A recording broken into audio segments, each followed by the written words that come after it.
playing against the 1st and 20 here. So on this play, we are going to go alert to X. We're going to go Y to A to B to RB as our check down. We get blitzed. We also have RB as a hot.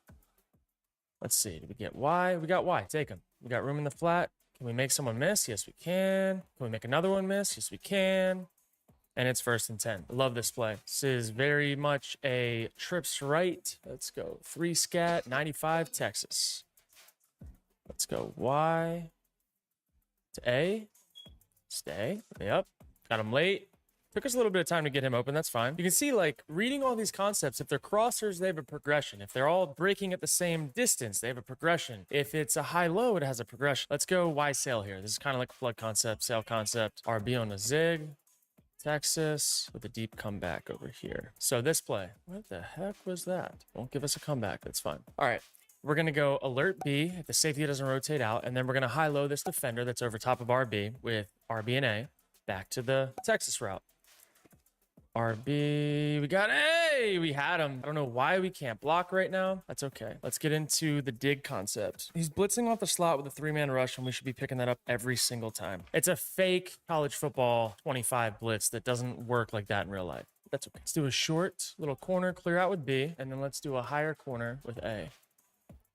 We're going to go RB to A. RB. Got him. That's kind of like a flood concept. We're seeing these defenders. We're trying to stress defenders, like high lows, trying to get people to clear out, and we're just going levels on everything. On this left side, let's see. High low on the left side between X and Y with progression back to the tight end, then to B. Y, we got Y. If we could just... I'm going to have to full slide the protection or half slide the protection every single time to account for this guy that we shouldn't have to worry about. It's like this is not real life. This is not how it happens in real life. Should not have to fix your protection every single time. This is really frustrating. We're going to just start running the ball versus these weird fronts. I'm trying to do a teaching video and it's pissing me off. Okay, H shallow cross. Let's read it out now. Can we just block it up and base it up? Can we just not be hot? Now we're going to go RB to A to Y with an alert to this comeback. RB to A. We had A in the 3rd window again, but we just can't block a 4-man rush. Good God, give me 4 birds. This O-line is having a tough time. Swiss cheese right now. All right, what coverage are we seeing, guys? Cover 3, that's right. We're going to try to influence these seams and these defenders to hit it to X. We're going to go X to Y to RB with a reaction to A. X, got him. We don't really have time to read out progression plays because our O-line is dog poopy. But you can see, like, this is real. Like, sometimes the plays don't work out. You can't even read them. So you got to go make adjustments with other types of plays that don't require as much pass pro. I got B to RB. I got RB. Like that. Let's get this clock management going. Tempo, shoot clock. We're going to run a halfback draw here because I don't want to score on this first play. Motion across. Tells you it's man. Not that it matters because we're running the ball. Draw. Don't score. There we go. We're going to do it one more time. Make him use this timeout. Make him use one more timeout. It's not going to use it. That's fine. We're going to chew clock. We're going to run all goes. We're going to be willing to spit this one out to the running back on an out route. On a corner route, that might hit, actually. Got him. Oh my God, we got him with the pump fake. We got him with the pump fake on the seam and stopped his feet. God, that was clean. Scored a little fast. He has a timeout still, but let's go play some defense. All right, we just got a short field back. Now let's go read it out. Let's see what we can do. A little I form. They got I form now. Nah, let's go pistol. Shakes. This is a great dividing concept for the safeties. Low highs on each side. Want to rip the lows if you got them. Vertical stretch on the divide between A and B on that right side safety. We got flat, we got it. Get vertical. Get your 5 yards. Get your 6 yards. You've got to make these guys come up and play ball. Now let's go PA slide here. A little cross the field high-low once we get out of the... I don't like that. I don't like that. Check, check, check, check. Let's go. Let's go here. Let's go Y cross with the wheel route. I like this. I like this. We're going to go B to Y to A. B to Y to A. Get down. Again, the more that I like say what I'm reading, I hope you guys can see the full flow of how I'm looking at things. Now I'm looking, okay, one high press man, no safety help on the left side. Can we get that? We're going to peek X and then get back on our read, B to Y to A. Peek X, got him. Weave them a little bit. Oh, too much of a weave. Too much of a weave. I didn't want to risk a pick. When you weave, you can bring the defender in, but you got to have enough speed to get back out. It's probably a good ball. I didn't even have to weave. Too high shell, high low on this right side. Let's get RB to clear out and make the safety pick between A and RB. Lock it up. We got A, and RB. Throw it down, back shoulder. Boom. Okay, keep your feet, stud. Keep your feet. And he's out of here. You know, not every game is easy, but if you take these same principles and apply them over and over and over again, you can start developing your favorite plays, how you see things, how you like to read it out. I promise you, you will win more games than not, as long as you just stick to the script. Remember, there's vertical reads, there's high lows, there's progression reads, there's alerts. All this stuff, the more that you do it, it'll start sinking in and making sense. And the playbook that has all these plays in it, you'll realize, wait a minute, I can read them so similar. There's like 3 ways to read plays. It'll make you a better player and you'll appreciate playing the game more. So if you guys like this style of video, let me know in the comments what you want to see more of. We'll see you next time. Be sure to like, comment, subscribe. Enjoy. I saved $700 with Liberty Mutual. Crazy what you can get with those savings. At Harbor Freight, we do business differently from the other guys. We design and test our own tools and sell them directly to you. No middleman. No folks in suits telling us to raise prices for the heck of it. Just quality tools you can trust at prices you'll love. Every aisle, every day. That's how we like to do business anyway. Whatever you do it for less at Harbor Freight.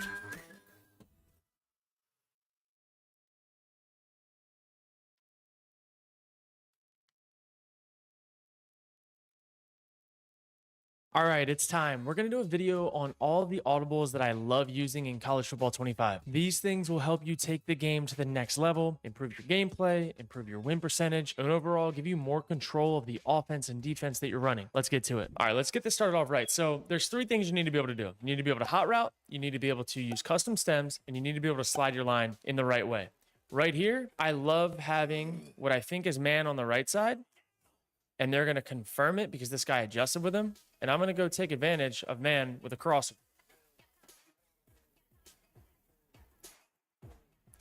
We're going to get back on the ball. I'm going to use motion to see if it's man or zone. I'm going to adjust my line to make sure that I'm not going to be hot from any blitzes. And I'm going to exploit space. That's all we're looking to do. Right here, I think that we can get this guy. Let's get a little motion across, see if he wants to move with them. The opposite guy moves with them, so now I know they're in zone. So what am I going to do? I'm going to give myself a little zone beater. I'm going to go high-low on the left between A and B and reset back to RB for a touchdown.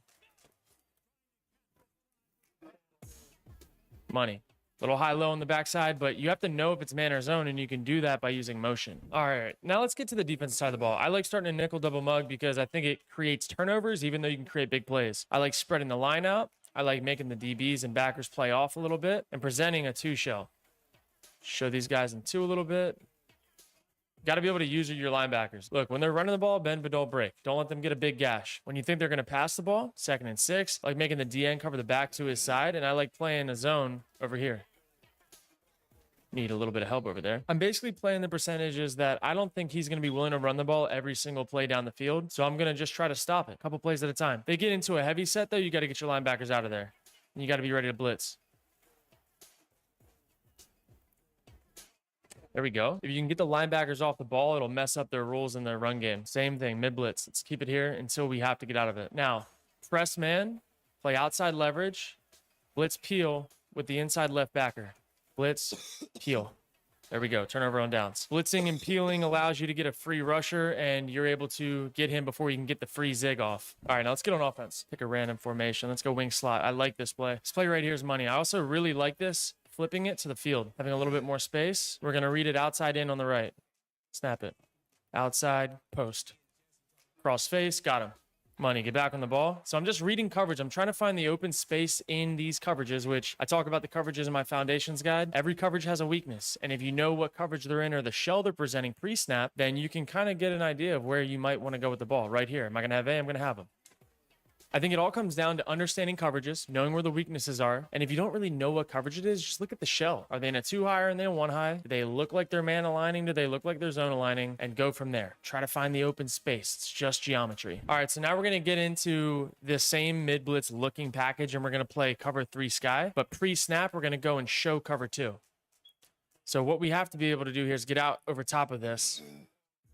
and know where we're weak. I knew we were going to be weak in the slot, so I had to sprint out of there, and I think that's why he didn't throw it and why he took a sack. Now look, 3rd and 20. I love 2-man in 3rd and 20. I also love 2-man. Tighten the D-line down. See if we can get the 2-man. We can't. Go show 2. Watch out for the crosser. Watch out for the corner. Got him.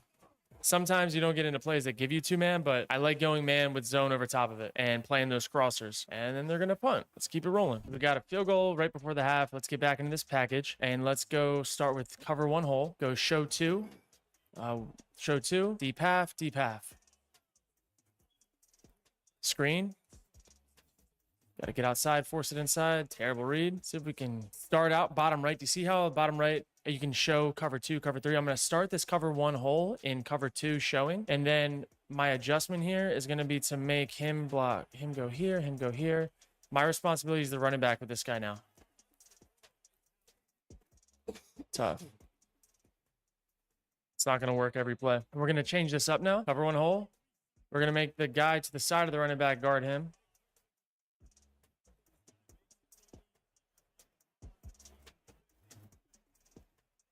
Don't get me with the zig. Got to play outside leverage. Got to play outside leverage. We're going to adjust now. I think he's going to throw an interception soon. Go with cover 1 hole. Half, half. Have him on the back.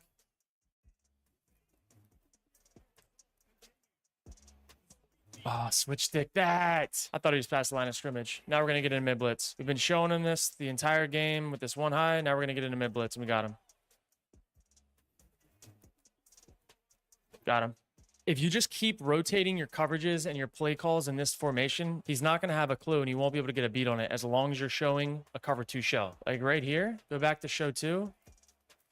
Watch this crosser. Watch this crosser. Got him. Pick that. Come on now. We need those. Cover 1 hole, show 2 on the left side. Have the DM play the running back. Half, half. Hey, get him out of there. Got him. No answer. 4th and 16. So you got to be using your D ends in coverage and man when you're going with this nickel double A. The only way to get those guys to be able to match and not be able to just throw wide open guys. But you still give the threat of having a blitz, so they have to account for it.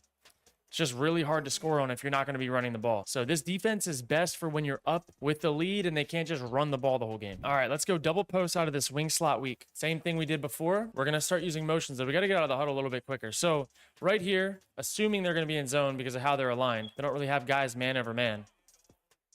So this backside, I really like a post by this tight end. I like a corner here, and I like the running back right here.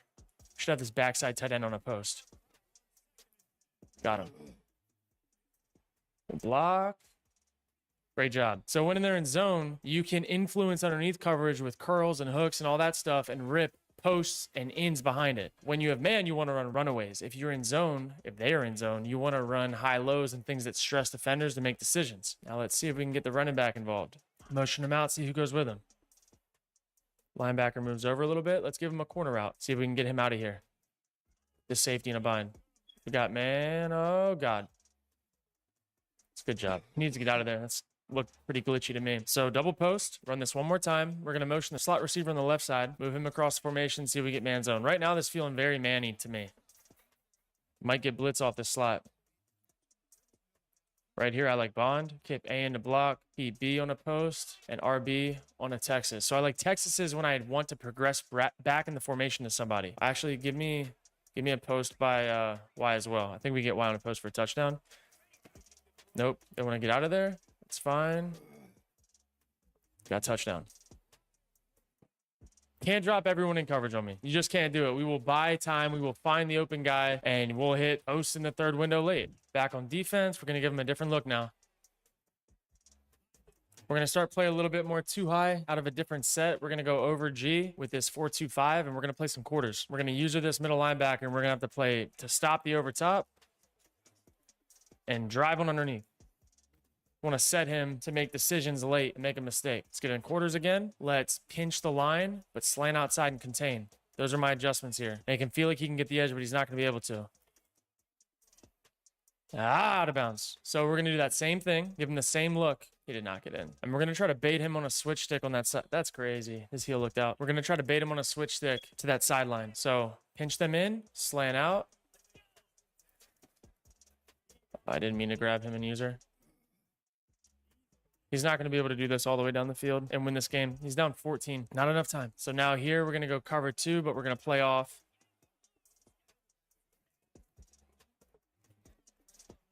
What are you doing? I got you in cover 2, player. All right, get back to nickel double A. My favorite thing, cover 2 invert off of a 3 shell. Where we are potentially with a problem here is this guy's got to get deep.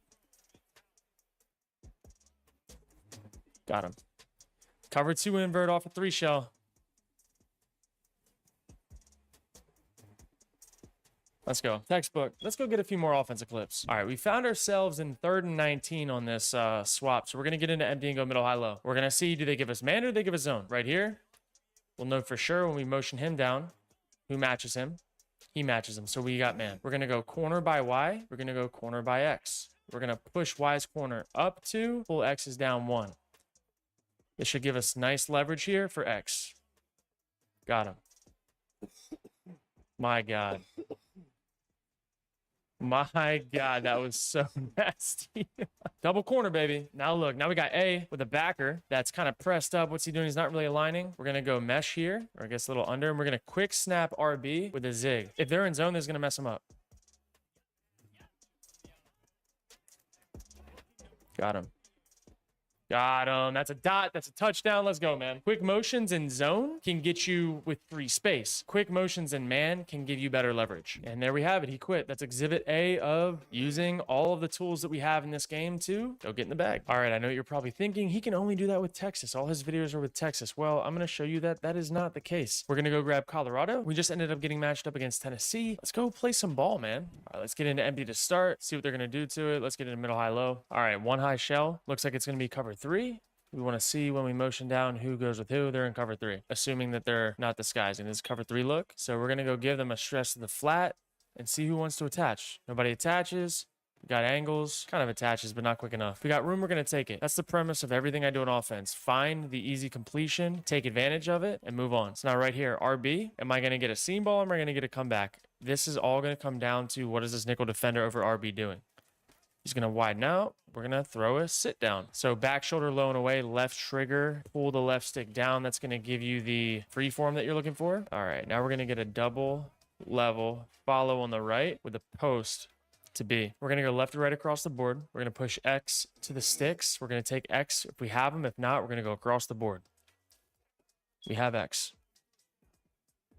Toe tap. Okay, so again, same thing. Knowing what coverage they're in based on the shell and audibling to exploit that coverage. Let's go with a follow on this left side, and follow concept meaning 1 higher cross and 1 lower cross, kind of like this. I actually think we're going to have good leverage with where the safety is to hit this concept on the left to Hunter in the seam, in stride. Safety was played over. We're going to get to him. Switch sides, get formation to the boundary. All right, now he wants the user. So we're going to run a post from the inside. We're going to run an in from RB. Let's go X on the smoke over here. We're going to motion down and see if we can get them to bump this coverage so we can get a freebie to A. Bump coverage, we got A. Nope, we got to take RB because he got out of the window. Ah, we missed the throw. We had him though. If he did not user back into that window, we had action. All right. Let's go get into something else. Kind of see how I'm operating out of empty. We're looking for open space. He's staying in cover 3 the entire game. All right, now he's going too high. Perfect. We're going to go RPO peak slant. Quick motion back on the backside. Move him over. We should have great leverage here. Probably going to get man-to-man, so I'm thinking we're going to hand this ball off. Oh, my God, that was so filthy. Sometimes you got to get nasty with the stick work, but that was nice. So 2 high shell, first time, we went and run the ball. Like, we're just going to go, if he's 1 high, pass it, 2 high, run it for the most part, and keep playing that back and forth game, exploiting space with zone. Hot routes let you do all that stuff. Just got to know where they're weak. All right, let's get on defense. We're going to start running our stuff. Remember, we love DNs that peel with the back, that frees him up to go stop these crossers. Got him. Fumble. Let's go, man. See, he wanted that post. I came down to fill in a run void and then wiggled back to the post, but he had a stem in post, so it was going to mess them all up. All right, now let's go. Let's see if we just get into something. We're running out of time here. Well, they sprint at the line of scrimmage. Quick snap it. Got to see the shell when we're getting down and then know where we're going to be able to get leverage. All right, 1 high shell. We're probably going to have Y. There we go. Easy, easy, easy, easy. We'll take it. All right, let's see if we can get a vertical rip to A with RB coming behind it. If we have to, we'll hit a back shoulder to Y or B. Here we go. Back on the ball. Snap it. Took too long. We got Y, though. We got Y, though. We got Y, though. We got Y, though. Before the half, don't give it to me. Don't late rotate. Don't late rotate. So we learned a lesson here. The clock will roll for at least 2 to 3 seconds in an animation if you try to get back on the ball in 2 minutes. Hey, but we'll take it. All right, now we got to play some defense. We've let up a too many deep shots. I don't think we have the roster to play man-to-man. The nickel AA scheme is not going to be it. But I got something else in the bag that we have not cooked with yet. So let's get to it. We're going to go to dime. We're going to go and play Tampa 2. I like what we're cooking with here. I'm going to take the more athletic guy. Get him to play vertical, screen. Oh, get over there. Good stop. He's not going to screen me all game, so we're going to keep running this up. Play outside leverage, him to the field. That was really close. Now we're going to go one more time here. Screen. Come on now. We're there. Would not let me get to my guys. Got him on the deep cross. Got him on the deep cross. We're there. Come on now. Good stop. Good stop. Finally, we had to make some adjustments. These wonky formations, but we'll take it. All right. We gave the ball back to them. Let's go get back into Tampa 2. Let's go Tampa 2. Outside leverage. Stop the running back. Oh, that's crazy. That's so crazy. That's lame. That is so lame. We're just playing ball, ref. Let us play ball. We're going to do it to him again, though. Illegal contact. Come on. We're going to pinch the line. We're going to slant them outside. We're going to play user on the backer. I don't know how he's getting 5 yards of pop there. Let's do it again. Now we're going to get in a DB blitz. Watch the zone read on the backside. Now get out of here. We're going to go Tampa 2. Perfect. Love that. When they audible, it's because they see something you probably want to swap to the opposite of what you're doing. Got him. There we go. Late to it. Late to it. Don't be late to it. We want more yards on offense. Let's ride. All right, we let them get back into this at the end of the game, and we're taking it to overtime. So we're going to go use our audibles and use all of our good stuff to go win this game in overtime. We're going to start with a cover 0 shell and play cover 3 out of this. The only thing we want to do is we want to squeeze our line and pull our backers off the ball. That's all we're thinking. Backers off the ball, squeeze the line, play this backside hook defender. And this backside. Oh, he was nervous. He was nervous. Now we're in this. So we showed that we were in 0 and we're not going 0. We're motioning across. Get out of that. Go cover 3. Backers off the ball. He's got the post if he wants it, but we're there. Good job with the sack. If I'm him, I'm trying to rip that post. Getting a regular mid blitz. Peel out of it. We got the post. Let's go. Good stop. Give me cover 3 to start. Off the 0 look. He's going to kick the field goal. We got him right where we want him. Right where we want him. He's going to miss this. It's not an easy field goal in college. He missed it. He missed it. He missed it. He missed it. Again, man, disguising on defense, mixing up coverages. If you can keep him guessing, he's going to be late to throws. We're going to start with halfback power here. Again, we're in field goal range. Like, we're good to go. Well, relative field goal range if we're not talking college ball. We want to mic the backside backer. He's going to be using him. This is going to be good. It should rip. It should rip. Slow. Just cannot get beat by D tackles. Let's go 4 to a side here. 4 to a side in the boundary. We actually have a great opportunity here to throw this backside post and stem it down to a 1-yard post. And I think we're going to have B here. And if we don't, that is fine because we have a great progression play. Nope, they get out of there. We got A. Money. Money, money, money. Now we're just going to go run this ball and get in the end zone and kick a field goal if we need to. 4 to a side is a great way to beat zone because it breaks all of the rules, especially when it's to the short side of the field. When you're on the left hash, having 4 receivers flood that left side, the backside backers have to push over. All right. Same side. I mean, I don't know how we're just not going to account for the D end in the scheme. That's just bad football. All right, now we're going to run RPO read zone bubble. Again, right here, all we should be reading is this D end. We want to mic the backside backer. Ooh, I don't like that at all. That's fine, though. That'll walk in. That'll walk in. We're out of here. It wasn't clean. Sometimes the mic points, when you change them, they don't align to how real football would play out. But as long as you know who is accounted for in the box, you can win games. This was an easy game. Let's go run one more, and we're going to actually take Tennessee this next time and see if we can go crazy with Nico. All right, we got a real test here. We got us as Tennessee versus Georgia, our last game of this video. We've got to be methodical. They have the better team, but we have the better scheme. We have the audibles, the hot routes, the defensive adjustments. We're going to need to get in our entire bag in this game to go make it happen. All right, I'm not going to lie to you. you, I'm going to try to take up this whole entire first half with this first drive. We're going to be set to chew clock. We're going to be efficient. Oh, maybe not. Maybe we're going to get too many yards on the kick return. All right, 36-yard line. Let's go. We're going to be so efficient. We're going to run zone read. We're going to run motions. We're going to do all that stuff. Re-mic things. We're going to go 4 yards a pop. If they give us a big one, we'll take it. But look right here, though. Chill out. Motion, PA, mesh. Get A to clear out on the backside. We're probably going to have B. Motion across. Play action. Oh my God. We're just going to have 2 off the edge. It doesn't matter. Okay, we are here. Okay. Let's get into empty. Bunch quads diamond? What is this? What is this? All right, we got our work cut out for us here. Thinking we're going to have B, actually. Yep. 4 to a side versus zone. We'll take it. 3rd and 6. Shoot clock. We're going to go this all go again, but we're going to go all curl out of this. All curl. We're going to run an under on the backside. I think this under is going to win. If not, we got action. Okay, stadium pulse. We have the entire force of the SEC against us right now. That is okay. All right, I really like RB here, and I like A here. We're going to shorten A stem down, hot route, and we're going to go A to RB. A to RB. Backside, 4 versus 4 on 1 on the front side. 4 on the front side, 1 on the backside. We got action. All I'm looking is, what does this backside defender do? If he comes, we're throwing it to X. If he doesn't, we're going to throw it to B. Doesn't come. Go back inside. It's fine. I'm fine with taking bubbles versus a user, man. Willing to throw this bubble over here, too. Now let's go zig off of B. Come on, man. This is ridiculous. Can't audible too much. Watch how we cook up with this guy off the ball over here. Watch how we cook up. This is going to be so good. Put A on a shorter stem. See how this linebacker on the left is he's kind of our problem. We're going to half slide over there and take care of him. We're going to read this on the left side all the way back to the comeback. Got him. Great leverage. Got him. That's fine. We will waste this entire clock. I do not care, sir. I do not care. You want to play this way, this drive will take the entire first half. Give me a zig. Give me A on a slant. We got action.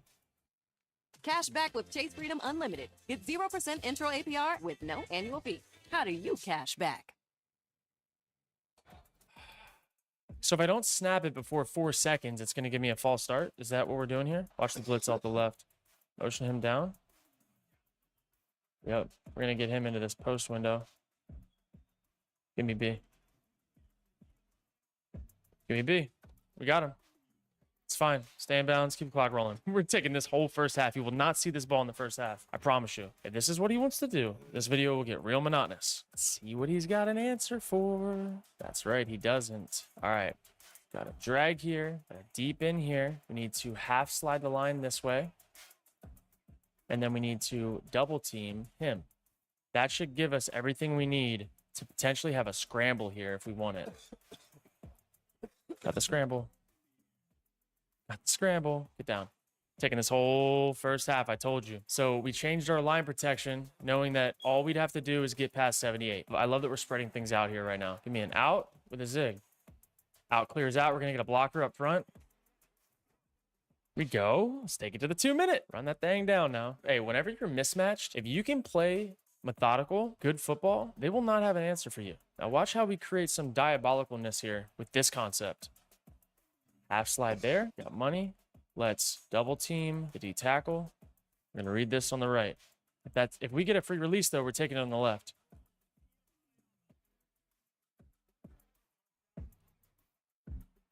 Oh, come on. We had action. We had action. Now they want to drop everybody out. That means we get a 2-man rush. We got lots of time. What that tells me is he feels like he won that. I'm going to get layered crossers here with a lot of time. We're going to double team him. We got action. Yep, he's going to drop out. We got lots of time. Get the soft part of the pocket. Got him. Perfect. Perfect, perfect, perfect. So he's trying to, yeah, now he's going to, now he knows he doesn't have an answer for this. All right, short motion down, snap it.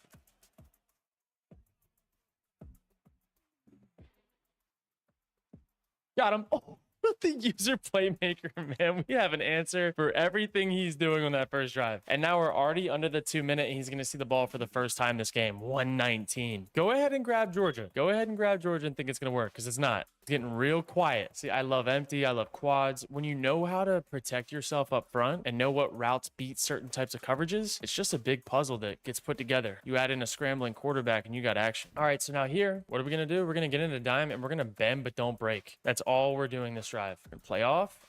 We're going to get an extra dropper here. QB contain. Not that he's going to be motioning much. Go ahead, run the ball. You're not going to have enough time, big dog. You're not going to have enough time. 1:08 left. All right, same thing. Let's play outside, push outside, watch the corners. Look at him. He's wasting so much time.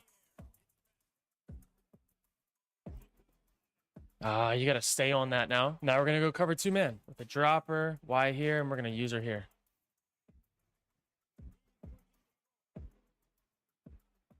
Let's go. Come on now. 2-man. This is my favorite adjustment versus a not really mobile quarterback. D end to the side of the back, play man. We need one more D lineman, though, to be playing spy on the QB. We've got action. He has no answer. Okay, side of the back here. Let's go.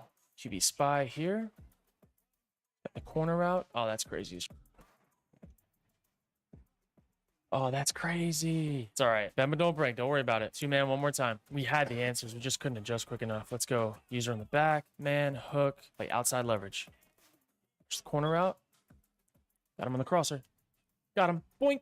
Come on now. Now the game's going to be over. Now it's 7-0. If we can get a field goal in 30 seconds, this game is over. He will see the ball one more time this whole game. All right, let's go zig, slant, post, short post, and then a deep in by RB. Let this clear out. We're going to half slide the line that way. We got action. Got him. Got him. Got him. Got him. Timeout. Let's get into a spot where we can run the ball now. Man, he's probably so frustrated. Let's go inside zone. We're going to use our motions again. We got 2 timeouts. If we have to get back into empty, we will, but we should not have to. All we need is a field goal, and this game is absolutely over. Okay, look. Now he wants to do this. Okay, we're going to get into stick. We're going to protect it up. We're going to have B tighten down his split. RB here. Tighten that down. Tighten that down. And we're going to run a corner route that beats this. Block it up. Snap it. We got action. Oh. Let's go. We got it. He stuck it in there. That should have been way more open. They were trying to give Georgia these OP coverages. All right, we got 1 timeout. Switch this from true clock just in case. When they went 0, I blocked it up to give myself enough time, and that barely snuck in there. It was a bad pass. Tried to lead it too. We got RB right here, uncovered. We're trying to rip that in the seam. If we don't, we need to throw the ball to A to replace it. See, he ran out of there. We got action. We still got out of bounds, man. Let's go. We still have our timeout. Let's take it to RB.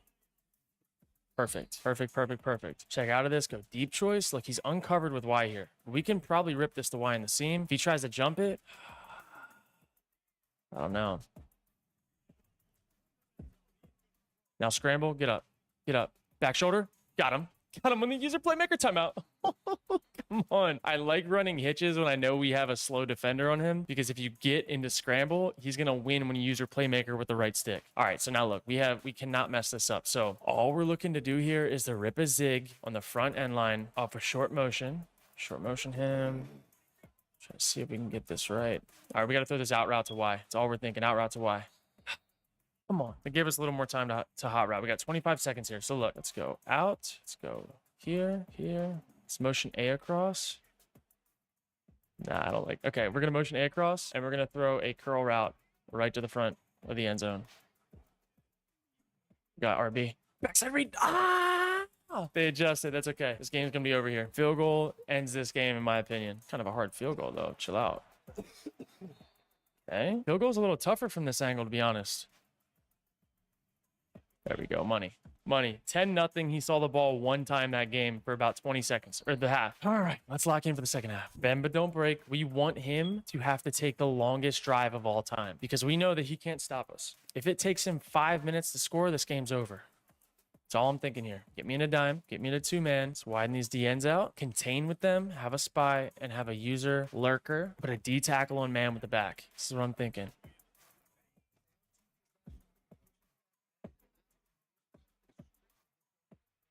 Keep him in bounds. All these plays are going to add up. Keep him in bounds. Now let's go quarters here. We're going to have our D ends playing a little crazy. Let's go show 3.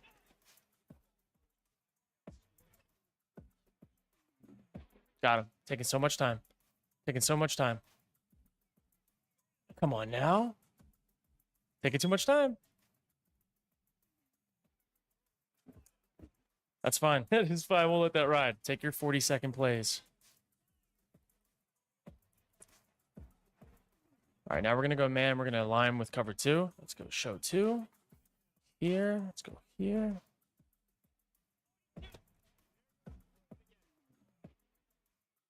Ah, I couldn't get across. That's okay. He dropped it. It was too late. We almost had that lurked. We almost had that lurked. Side of the back.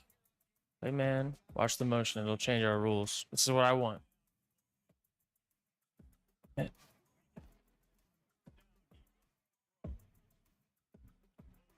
Got him. Oh, where was the awareness, player? Where was the awareness? Oh my God. I don't know what that was. All right. If he wants to go into empty, we're going to wait. We're going to go mid blitz if he goes into empty. All right. We're going empty here. Mid blitz. We're going to end this game right now. Left backer blitz. Watch the zig.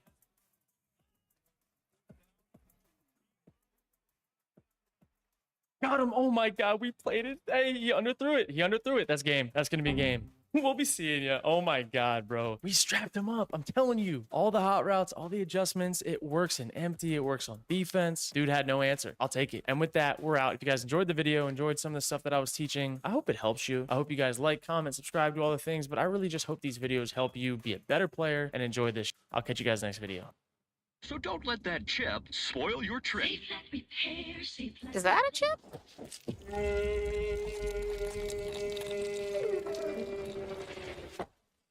That happens a lot, but safe. Michigan is an interesting team to rebuild because they're coming off of a championship, but they lost a lot of key pieces and their head coach following it. The Big Ten is also a lot more difficult now, and since they've already lost 3 times this season, the main goal of today's video is to get them another title, but along the way, I'll be trying to complete these 6 challenges as well. I'll be playing every single game from where they've left off in real life, on the hardest difficulty, of course, Heisman, and there's a lot of great players on this roster, but the biggest issue we have right now is they don't have a competent quarterback. Michigan and 0-6 Kennesaw State are the only 2 teams this season that have thrown for less than 1,000 yards and have 10 plus turnovers. So with that in mind, I am going after 3 different quarterbacks. All of them are 4-star gyms, and I'm hoping that we're able to land each one of them. Statistically, it seems like Steven would be the best option, but player dev traits and skill caps are much more important than that. We can't see it on this part. We just have to hope for the best. And there's no guarantees we're going to get all these guys, but I have found some really good wide receivers. We're losing like 30 seniors, so we really do have to fill up this roster. And considering Michigan's coming off of a championship, we have an A+ grade in pretty much every category, so recruiting should not be hard. In fact, I'm expecting this to be the best class that I have ever been able to sign. And I'm really excited about Demarius Brower. He's a 5-star running back from Louisville, Kentucky. We were able to sign him alongside some of these other 5-stars, and he is 90 trucking with 93 speed. But we have a problem. Wisconsin stole one of our quarterback options, and then Steven, the best one, could also get stolen by Wisconsin. Even though we've already signed one of the athletes, that's worrisome to me because this quarterback option that we have has to get us a championship. So I've scouted the country to give us 4 more options at quarterback. I am being so serious, and we have got to land one with this class. One of them has to be good, and we're pairing them with a lot of other talented players. And the next week, I even got an insta commit on Steven Russo, but he only has 77 speed. One of our challenges is to have a 1,500 yard rusher, and I want to build an offense where both the QB or the running back can take off. So comparing him to Steven, he's not as much of an ideal fit, and he also committed to Wisconsin. I can't really complain though. Catching up to where Michigan's at in real life now, we have signed 7 5-stars, and then we also have a bunch of 4-stars. We're up to 15 prospects. So like I said, this first recruiting class should be really good. The struggle is going to come whenever we have to play some actual games like this one against Michigan State, and it's already looking like we have no chance at making the Big Ten championship. First game of the day, the Paul Bunyan Trophy is on the line, and all of these Michigan fans are not going to be very happy with me if I lose this one. Let's just say it has been a very slow first half. No one's doing anything offensively until the Spartans just pulled this off, and now they're looking to take a lead before halftime. I'm hoping we can hold them to just a field goal. They have all the time in the world back there though, even though this defensive line is so good. And I am living the struggles that Michigan has had on offense, though they missed the kick. 3 points in 2 quarters is realistic, but actually terrible. And it's almost like I'm using Iowa's offense, but now it's Michigan. They've basically swapped places this season. The Hawkeyes is no longer as bad. It's actually insane. And anytime something good happens like that, we then get put on a 3rd and long where Mullings is going to have to come up big for us, and he's able to get around. That's what I want to see. Now, I would prefer to have Donovan Edwards out there, but he tore his bicep. He's he's basically out for the season. So that's not going to make things any easier for us. There's also a flag on this play that we're taking in. It is coming back because of holding, and it's looking like we're about to have to settle for a field goal on this drive as well, which is not good news. Our defense shutting out Michigan State is good news, though. They've thrown it to us right here, and this is the final time we've had to stop them. With a minute left in this game, they can't do a thing. So although it was very close and not a great offensive performance, we have the Paul Bunyan Trophy. Our defense is incredible, but I do think most of these guys are going to declare for the NFL draft early too. So next year is supposed to be even worse than this season, and now we have to face off against #1 Oregon. This is not good, because if we lose one more game this season, any chance at making the playoffs is thrown out the window. So I've tried my hardest to keep Oregon in this. We have them on a 3rd and 5 where we cannot let them get into the end zone. That's all that we have to prevent. And the reason for that is we can win this with a touchdown. It was a battle to just score 14 points in this game, so thinking about another touchdown is a lot. But our defense has done its job, and we just have to be able to complete some passes or try to run with Orgy. I almost want to hand this ball off to move the chains, just because they should not be coming out expecting a run. But that wasn't the right decision, because now it's 4th and 3. We're going to hit our drag, and that is going to keep our hopes alive. We still have 2 timeouts left as well, but we do have to start moving it a little bit quicker. I saw that late. And upsetting the #1 team at home actually feels like a real possibility. That would be great for the national champions from last year, but we drop it. This would really change up this season if we can just pull this off. I see the hitch routes open. Orgy can make the throw on the run, and we are so close to the end zone now. We only need a little bit more. I am a little bit scared about our offensive line next season, just seeing how this one is played, and all of them are seniors. But hope is staying alive. Time is winding down though, and they pressed us well. The thing is, Michigan's not a passing offense. We should be running the ball right here, and we're getting sacked. But anyway, running is what we're best at. That is what would give us the best chance in this game. That is such a good throw though. It's just the time left has forced us to pass all the way down to this position. Final play of the game,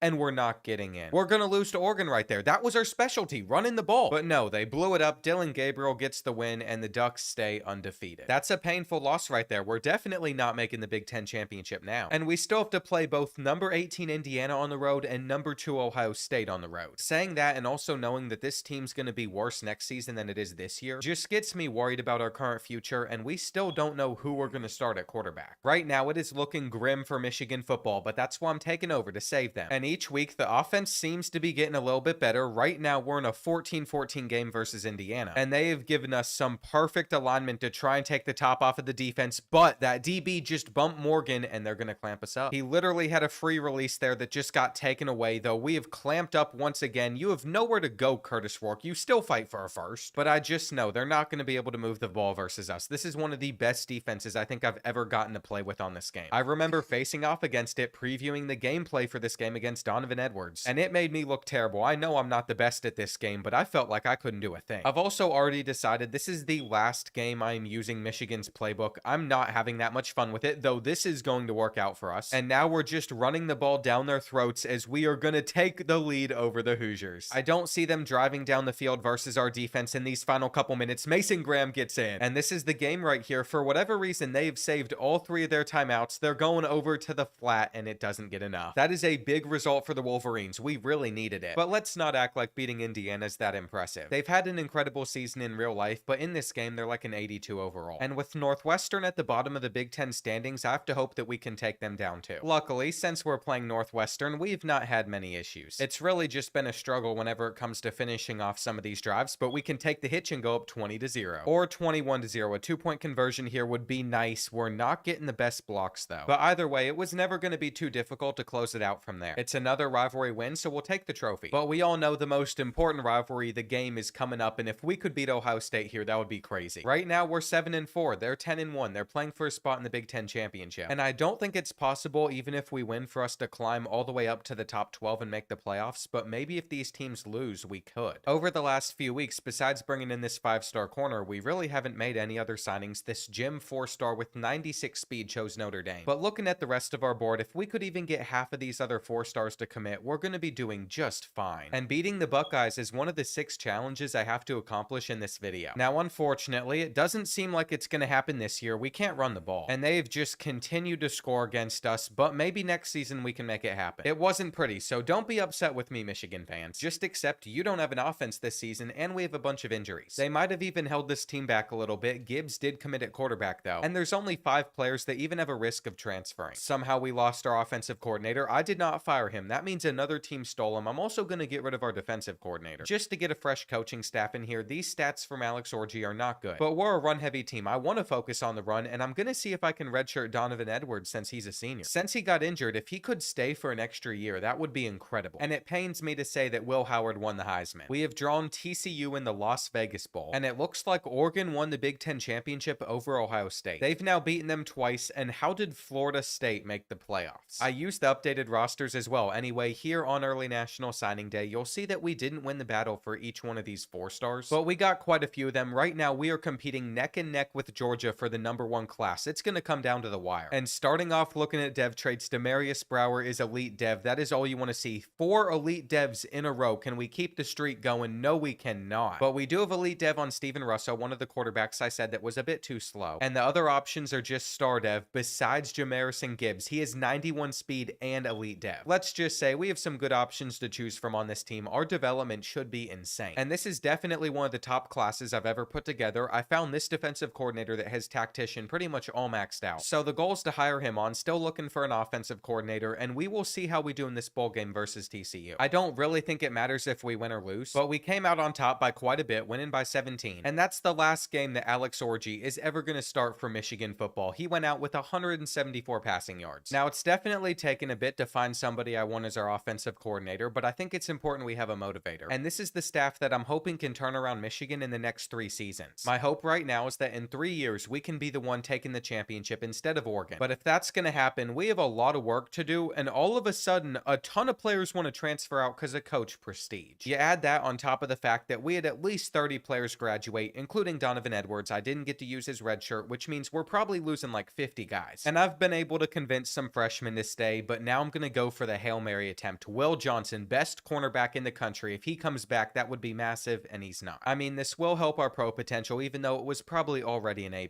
And there's Kenneth Grant in the transfer portal, our player transferring to somewhere else. We can go after the #8 running back, though. And we need Darius Taylor because this deal breaker came in for Gordon Anger, and we can't get him. How we close out this class is so important if we want to sign the #1 one, because we are just 3 points ahead of Georgia. And this is a really good start. The 5-star cornerback chose us. It took all season, but we made that signing, and we could get Anger to walk on if North Carolina doesn't go after him too hard. Taylor we have a lead on as well. But from this point forward, it is all about guessing hard sells, and we have to hope that we're right. We have nailed it with Darius Taylor, though. That is exactly what I want to see. We also got a lineman. But North Carolina might be able to get Gordon Anger still, and then Kentucky got this free safety. This is going to come down to the final couple signings. I'm not sure if we're going to have the edge over Georgia. But look at that. Even with a deal breaker, Gordon Anger has walked onto our team. So I'm going to expect to see him wanting to transfer at the end of next season. But it doesn't matter. You are looking at the #1 class in the country. If there's anything we have done right this season, it is making sure that we completed at least one challenge. And those others are probably going to take a while, considering besides Darius Taylor, all our players are an 83 overall or lower. This is not good. We do have some athletes to move around, like putting Gibbs over at quarterback, even though he's a better running back. And although I recruited well at a lot of positions, what I'm starting to realize is we don't have that many linebackers on this roster. Moving over Hausman to middle linebacker bumped him up a bit, then training results took him farther. It's saying that this is an 88 overall team. It's probably more like an 84, 85. But just overlapping our coordinators over our head coach, we have a lot of stuff in tactician, so our overalls are even more inflated. I don't know what to expect out of this season. Non-conference schedule doesn't look that bad. I would be happy with 8 or 9 wins probably. And when it comes to recruiting, our main focuses are mostly going to be at the linebacker positions and DBs as well. There's a lot of holes we still have to fill over there, and Jaden Davis is the best quarterback on the roster. Alex Orji's #2, but I am starting Jamerson Gibbs because with elite development and 91 speed, I don't think there's a better option for us. I'm excited to see what he can do for our rushing attack. I've also found quite a few defensive players for us to go after. Now, I don't know how many of them we're going to be able to land because we can only put 50 hours per week on all of these positions, but I wanted to prioritize how we played on the field instead of how we did in recruiting. It better pay off because if we lose to New Mexico, that's a huge issue. And Darius Taylor was such a huge pickup in the transfer portal. He's going to cut to the outside and they're not catching him. I can't believe we got him. He's going to be one of the best running backs in college football. And on our next drive, it is now 3rd and 5, but we can throw for the first down this year. We're fighting for more too. Like expected, it didn't take long for this to turn into a full-on blowout. We're just going to continue to run up the score. And our offense has been completely fixed, at least compared to last season. I know it was against New Mexico, but Jamerson Gibbs looked really good. And that doesn't even factor in his 77 rushing yards. We got a ton of different players, a lot of touches. The one thing that's going to hold us back, though, is there are over 24 players threatening to transfer out at the end of the season. So in order to prevent that from happening, we have to have a good season so our coach prestige can raise up. Oklahoma's a pretty interesting next opponent. They haven't looked great in real life this season, but it's a video game, so their quarterback play isn't as bad as it should be, and we're trying to run for the first down on 3rd and 18. It's been a pretty tight first half. I'm hoping we can hit this field goal. That is going to be just enough, I think. But now that we're not facing off against New Mexico, our defense has definitely taken a step back. Playing on the road with a true freshman is also pretty challenging. It should be, though. Thankfully, we're completing this pass, and I'm hoping another true freshman, the 98 speed one, can get this jet touch pass for the 2-point conversion. Brian Snelling's been an interesting player out of the slot. I've been trying to feed him the ball a lot, but we're better off when we just hand it off. Darius Taylor is going to fight his way in. Being up by 14 with 6 minutes left, we have one job, and that's making sure that on this drive, they're not able to get into the end zone where we are just making the tackle. They're pretty much just staying in hurry up mode, though they're handing it off on 3rd down as well. And here we go. It's now 4th and goal. They have no choice but to throw the ball, and we can't get to it. We scored a touchdown pretty quickly after that, but so would they. We're just struggling to close it out. But thankfully, even if we can't run out the rest of the clock, they did miss the extra point. So they'd have to score a touchdown plus get a 2-point conversion to end up taking us down. We're going with a halfback screen on 3rd and 7, and Darius Taylor's getting it. Now that they're down to just one timeout left, that is pretty much going to do it. But there is still a chance for me to choke this game away. Missing this field goal would do just that, so I'm actually going to call a timeout, and then I'm going to punt it back to the Sooners instead, which is going to waste a little bit more time, and we've pinned them inside the 1. That might be the smartest thing I have done on this channel. There is simply no way that they're going to pull this off, and our defense might not be perfect. It's not what it was last year, but it's still solid. As long as Darius Taylor's playing like this, we'll be fine. And our next game is against Central Michigan, which just gives him a chance to dominate. The true tests are going to come whenever we start Big Ten Conference play, or little did I know, they could also come against teams like Central Michigan. But before we finish the rest of this rebuild, a word from Displate, today's video sponsor. I always love to find new things to put on my walls, and Displate has a catalog of over 2 million artworks like this one right here to choose from. They have plenty of officially licensed designs from the NFLPA, MLB, Star Wars, and many other iconic brands and franchises. Plus, their magnet mounting system is tool-free, safe for your walls, and super quick. Literally, all you have to do to hang something up is you put this protective leaf on your wall, and then you're going to peel the blue off of this magnet, stick it onto right here. And with both of those in place, this would then stick to your wall, so that means you don't have to drill any holes, and there's not any frustration. I personally need something simple like that, and you can move them around however you'd like. For example, I've hung up these 3 above my window next to my setup, but I could swap their places if I wanted. And Displate offers fast delivery, so your new metal posters should arrive in 4 to 5 business days. They also have a new texture design like this one right here that adds an all-new finish to the Displate. So with its 3D printed details, that adds even more depth and texture, which means I gotta put it in my filming room too. Now, if you hit the first link in the description or you use code BOARD, you'll unlock exclusive access to the best Displate deal before it's gone. And my personal favorites are the ones in the NFLPA section, but it's time to get back to the rest of this rebuild. At the moment, we are only beating them at home by 3, though we just had a great route from the freshman. And it really pains me that we've played this poorly, though if Darius Taylor breaks off a big run here, we have a chance to get another nice game. Going up by 3 possessions with a touchdown on this drive would be massive for us. That isn't caught, though. And that's why we just need some of these younger guys to develop a little bit more. Thankfully, our kicker is really good. It's the fact that this game is even tight, though, that really bugs me. I mean, we're giving that up. And it's not going to be hard for them to punch it into the end zone from here. The only thing we have going for us at the moment is we have the better defensive line. And we're currently sweating out a tight finish versus Central Michigan, though I figured they were going to commit down to stop the run. I didn't even look to see if Morgan was open. Well, that wasn't the best of ideas. With a couple minutes left, it is 3rd and 6. Our drag route over to Morse, though, will allow us to move the chains. And we need 10 yards versus Central Michigan to beat them. This is embarrassing. This is also the first time I've seen the computer use their timeouts before the 2-minute warning. And the holding penalty surely didn't help us at all. What were you even doing? If you're gonna cheat, at least have it make a difference. I shouldn't have kept this. And without being able to steal their signs, I don't know what they're going with on this 3rd down. I've just thrown it up hoping for the best, but they had safety help. Words cannot explain how bad losing this game would be for the rebuild,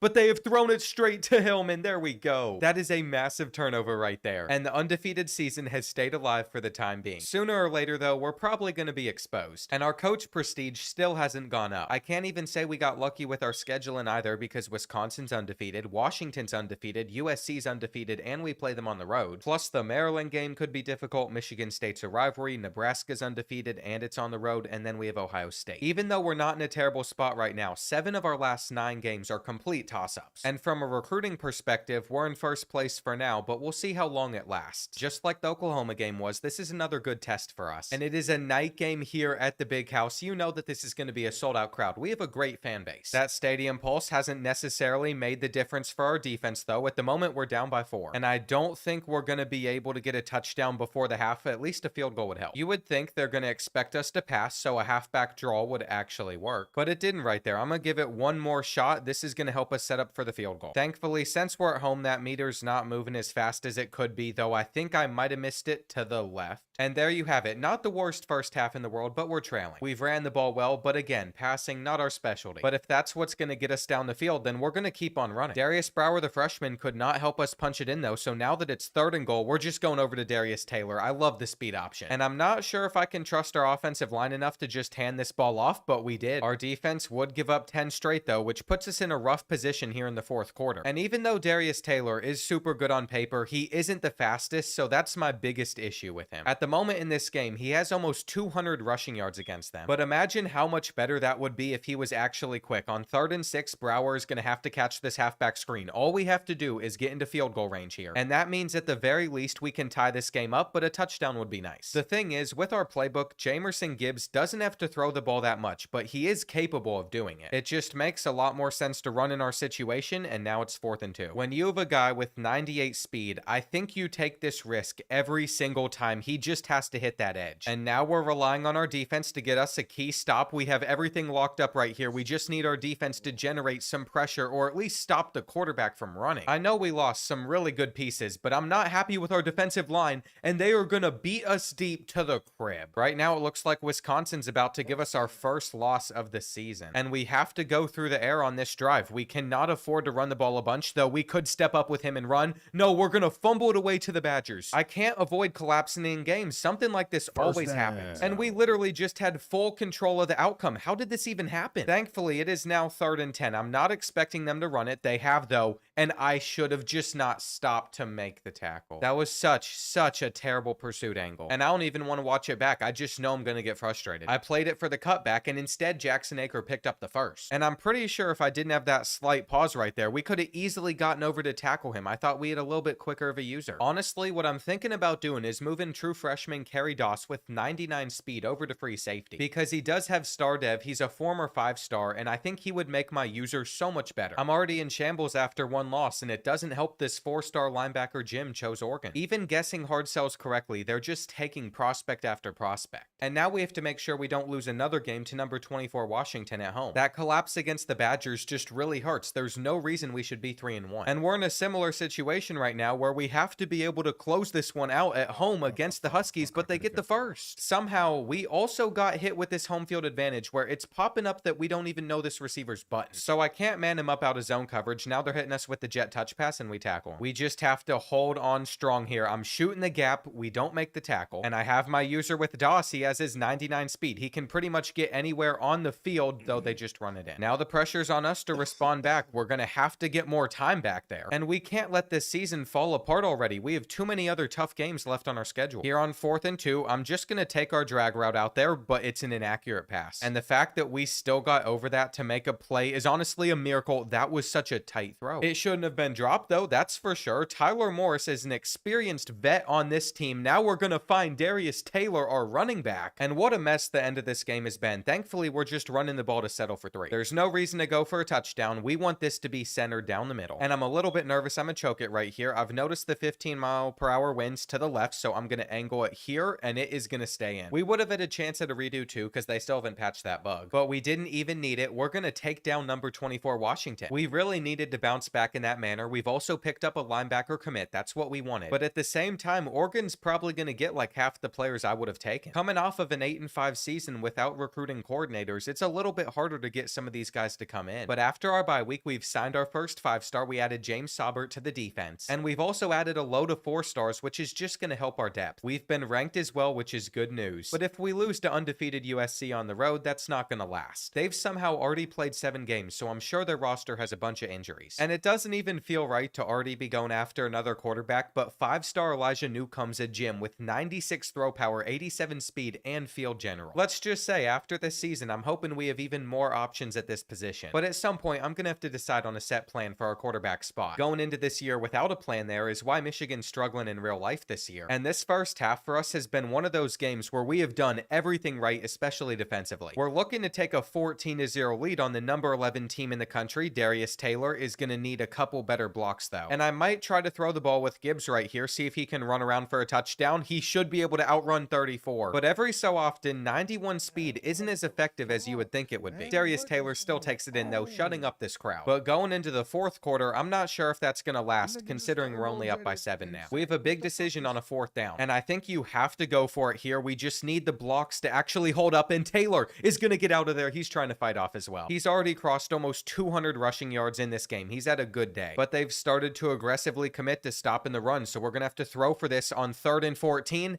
And instead, I shouldn't have tried to put it in that window. If you're new to the channel, get used to stuff like that. I do that all the time. I'm very skilled when it comes to throwing picks. But at least our defense held up strong there, and they just got their hands rubbing all over Taylor. With a tight grip like that, there is nowhere for him to go, though we should be able to hit Klein for our first. And this is where we can just trust our rushing attack to hopefully run out the rest of this clock. Look at that. I know he's not the quickest, and neither is the freshman Brower, but they can fight for yards. And I've got an appreciation for guys that are that powerful from the waist down. It makes a big difference. We're literally just 2 yards away from ending this game, and that's what we're gonna do. Without Darius Taylor, I think this team would be in a much different spot, but instead, we might be fighting for a playoff spot. And this is his best stat line yet, almost 240 rushing yards. Coming off of a win like that, I was expecting us to sign some 5 stars, but instead, we have somehow fallen behind to 2nd place on all 3 of these players. At least we're in a better spot in conference play. We are still competing for a spot in the Big Ten championship. And even though we beat USC at their place, we're still ranked below them. We got through a pretty tough stretch though. Now we have a lot of road games coming up after we play against Purdue. Ohio State's obviously the most tough one, but that's at the Big House, and we'll see how we do in this second part of the year. Now my expectation going into this game is it shouldn't be much of a contest, but they're only down by 14 points with 6 minutes left as they try to drive down the field versus us. And ever since our defensive line has gotten some pressure a little bit quicker, our defense has been so much better. Putting Doss at free safety was a great move as well. He gets the pick, but he couldn't return the kick even with his 99 speed, so we're gonna have to drive for a field goal. That would be enough to make sure they don't come back in this one. Taking our drag is always such a great move, but if we keep getting on these 3rd and longs, I'm not so sure we're gonna be in field goal range. Drilling this right here would just end it. It would make sure Purdue can't come back. That should have been inaccurate, but sometimes you're not punished that badly for having full power. We get a 20-point win over the Boilermakers, and player of the game, Darius Taylor. He's been great for us. We also signed a 5-star, and even though that'll help out our defensive line even more, in the same week we lost out on 3 other 5-stars. That's a disgusting split considering I had all of these players on visits on our bye week or another game, but thankfully we got our #1 recruiting class out of the way last year. We have a big game coming up though against number 20 Maryland. They have moved up in the rankings, and I must have overlooked them because they're ahead of us in the Big Ten standings. They're going to give us a pretty good challenge as we try to make it to the Ohio State game with only 1 loss. And to keep it a buck, this has been a brutal performance from our offense. We only have 6 points in the 3rd quarter. I mean, our defense has showed out. We held them to 0 so far, but I'm not happy with this performance, and I went for the hurdle. We still have to finish this drive off right here. Our blocks are not lining up, and they're making it so hard for Darius Taylor to just get the touchdown. It is now 3rd and goal. He is not out there, but we take it in with Brower. And on the 2-point conversion, we should be able to have somebody open. I see him over in the corner. The longer this game's gone on for, it's become more and more apparent we're not going to lose. I'm throwing up a jump ball, and I'm really just super thankful for our defense this season. There's a lot of pieces that still are not good enough, like our offensive line, clearly, but eventually Taylor was going to find the hole. And I'm just sad that we couldn't pull off the shutout against the Terrapins. They scored a touchdown there at the end. To my surprise as well, our coach prestige isn't going up. These players still all want to transfer, and I don't know what else we can do. We're currently the #6 team in the country. 4 of the top 6 teams are Big Ten teams, but I'm expecting them to all have to play each other at some point. At the top of our conference, things get very competitive. Michigan State's near the bottom though, so we can't let this in-state rivalry ruin the current season that we're having, even if they do have the home field advantage. Let's be real though, we all knew that they were going to make this a battle, and even with that score, we're down by 4. I can't seem to do anything about it either. It has stayed that way throughout this entire game versus them, but at least we have the ball in this situation. They're running man-to-man coverage, and we're not in a great spot after taking that sack. I might just have to step up with Gibbs and scramble. If we could get a couple of blocks, we're going to have a huge running play here, and now we can simply let the freshman just hand the football off. They know what's coming though. They want to force him to throw this rock, and that's not happening. We're going to scramble once again,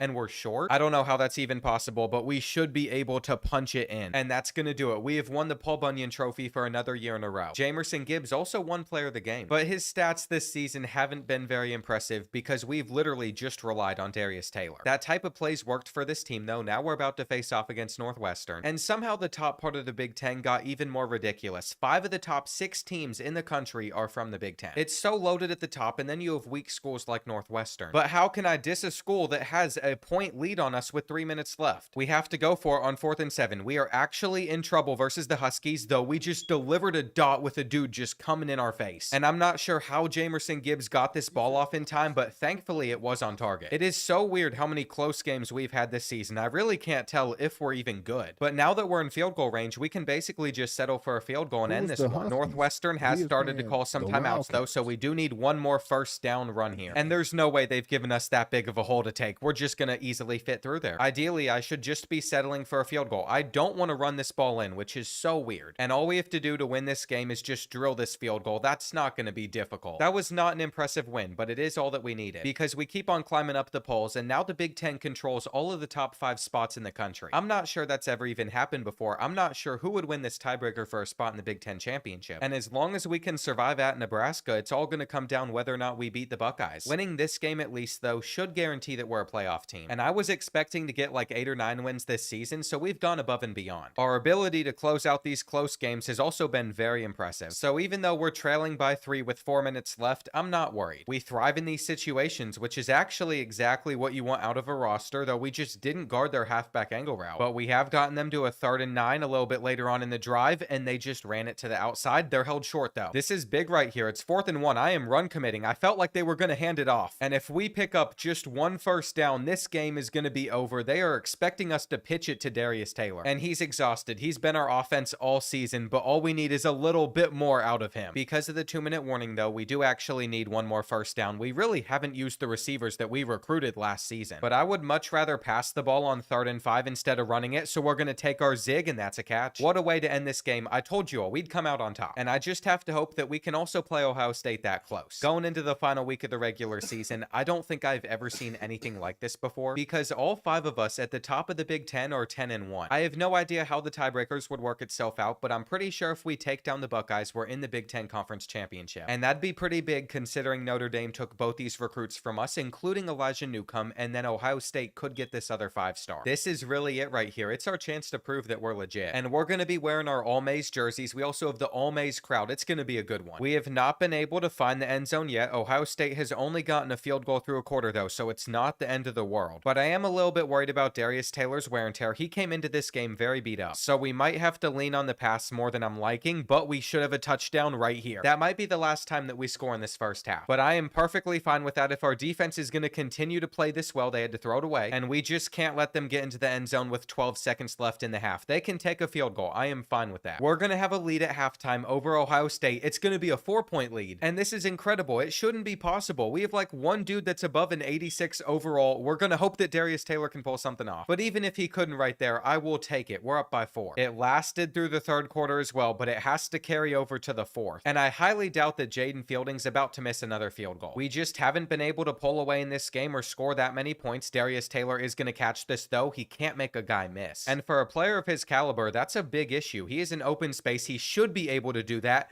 Barry's going to get the user pick though, and I can't get excited yet. There's still too much time left in this game. We're not guaranteed to win, but the longer this goes on for, the better it's looking for us, and on 3rd down, Darius gets enough. I can't do spin moves with him. I literally just have to have him lower his head and try to run through as many dudes as possible, but he couldn't get enough to get into the end zone there, and now we're going to use Brower to fight his way in. We're in a pretty good spot as well. It's now 3rd and 6. We get the sack, so we could just end it versus Ohio State right here, the #1 team in the country, and they're going to get it out to a crossing route that we couldn't play. We literally had it all wrapped up. Now my user can't get over there, but they have burned one of their timeouts, so if they can't get in on these 4 plays, they're in trouble. All right, it's a 2-point conversion for the game right here. I'm all over that hitch. You can't go there. You can't go there. We're surviving and thriving right here. All we have to do, recover the onside kick. That is so easy. Hillman can take it. We'd even score another touchdown at the end just to rub it in. And this Michigan team has won the game. I don't know how we've pulled this off. With that result, Darius Taylor's now rushed for over 1,500 500 yards. So not only did we complete that challenge, but we also completed the challenge in beating the Buckeyes. And if we win the Big Ten championship against Ohio State again, we could complete that too. I knew the tiebreakers would pull off some weird stuff. Either Penn State or USC would have been much better. But no, instead we have to beat our rivals twice in a row, and this time around we're not playing at the Big House. Looking at these polls though, we could be responsible for making sure the Buckeyes don't make the playoffs. And I'm not sure how much longer I can keep up winning with a team that's not that great on paper. We have a game plan that has worked for us, but at the same time, it's not perfect. And it's actually far from it. If we ever give up a lot of points, we're in a ton of trouble. I had nowhere to go there. Now I might just try to scramble on 3rd and 19 to get into field goal range. Gibbs can do that for us. He also picks up the first. And here's the thing, even if it's 10-6 at the half, that is better than what it would be. Since they're screaming off the line, we don't have to force it to the end zone. We have to be able to throw this away though. And I honestly think it's better if we just run the ball to set up for kicking 3. It's always going to be a struggle to beat a team that you just took down, especially your rivals 2 times in a row. But at least we're keeping things competitive on this 3rd and 10. I want them to throw the ball straight to us, and they don't. I'm sure they're going to hit this field goal too, even though they missed one from up close in the last game. Never mind. That gives us a huge chance to take a lead. Darius Taylor, though, you got to get open on that halfback screen. Thankfully, he was able to there at the end. It is so weird how far we have come in just a couple of years. We should have Morris last second here. He's going to come away with the catch, and he's also going to take us inside the red zone. Whenever we've had to throw the ball, Gibbs has come up clutch for us in this game. We have nowhere to go, really. But we still got a good amount out of that play. Now it is 3rd and short. I'm going to hit Darius Taylor in the flat, and I'm going to have him truck. This is a little bit of a tough call, but I'm going to put the ball in his hands again. I'm throwing it. Come on, give us some good blocks. We'll take the touchdown. You pair that with another one, and you would think that we would have closed this out, but we haven't. It's just been back and forth. The defense is trying to get stops versus each other. I couldn't get over to that with Doss. And here we go. It's 3rd and 3 right here. They have decided to pass the ball, not run it, and they're going to complete the pass. Sure enough, it's Jeremiah Smith giving us all of these problems. There's a flag on this play, though. That's big. It's against us. I thought it was going to be against Ohio State for holding. They just went from a 4th and 1 to a 1st and goal. And I can't believe they're not challenging whether or not that was a touchdown. I literally just gave it up to them, and now they're throwing it away. This is it right here. We get the stop, and they don't get anything more than a field goal. We can win. And we have 3 minutes to drive down the field, get into field goal range, which is something we can do. Nobody on this team is great, but they all have roles that they're playing well. And it doesn't help that Darius Taylor had no chance of doing anything right there. They're about to pick us, and that would have been devastating. I panicked, though. They literally rushed us with like 5 players. We need some blocks, and Darius is stuck. Just based off of how the rest of the year has gone, we are going to trust our defense. If we get a good punt here, too, it's not the end of the world.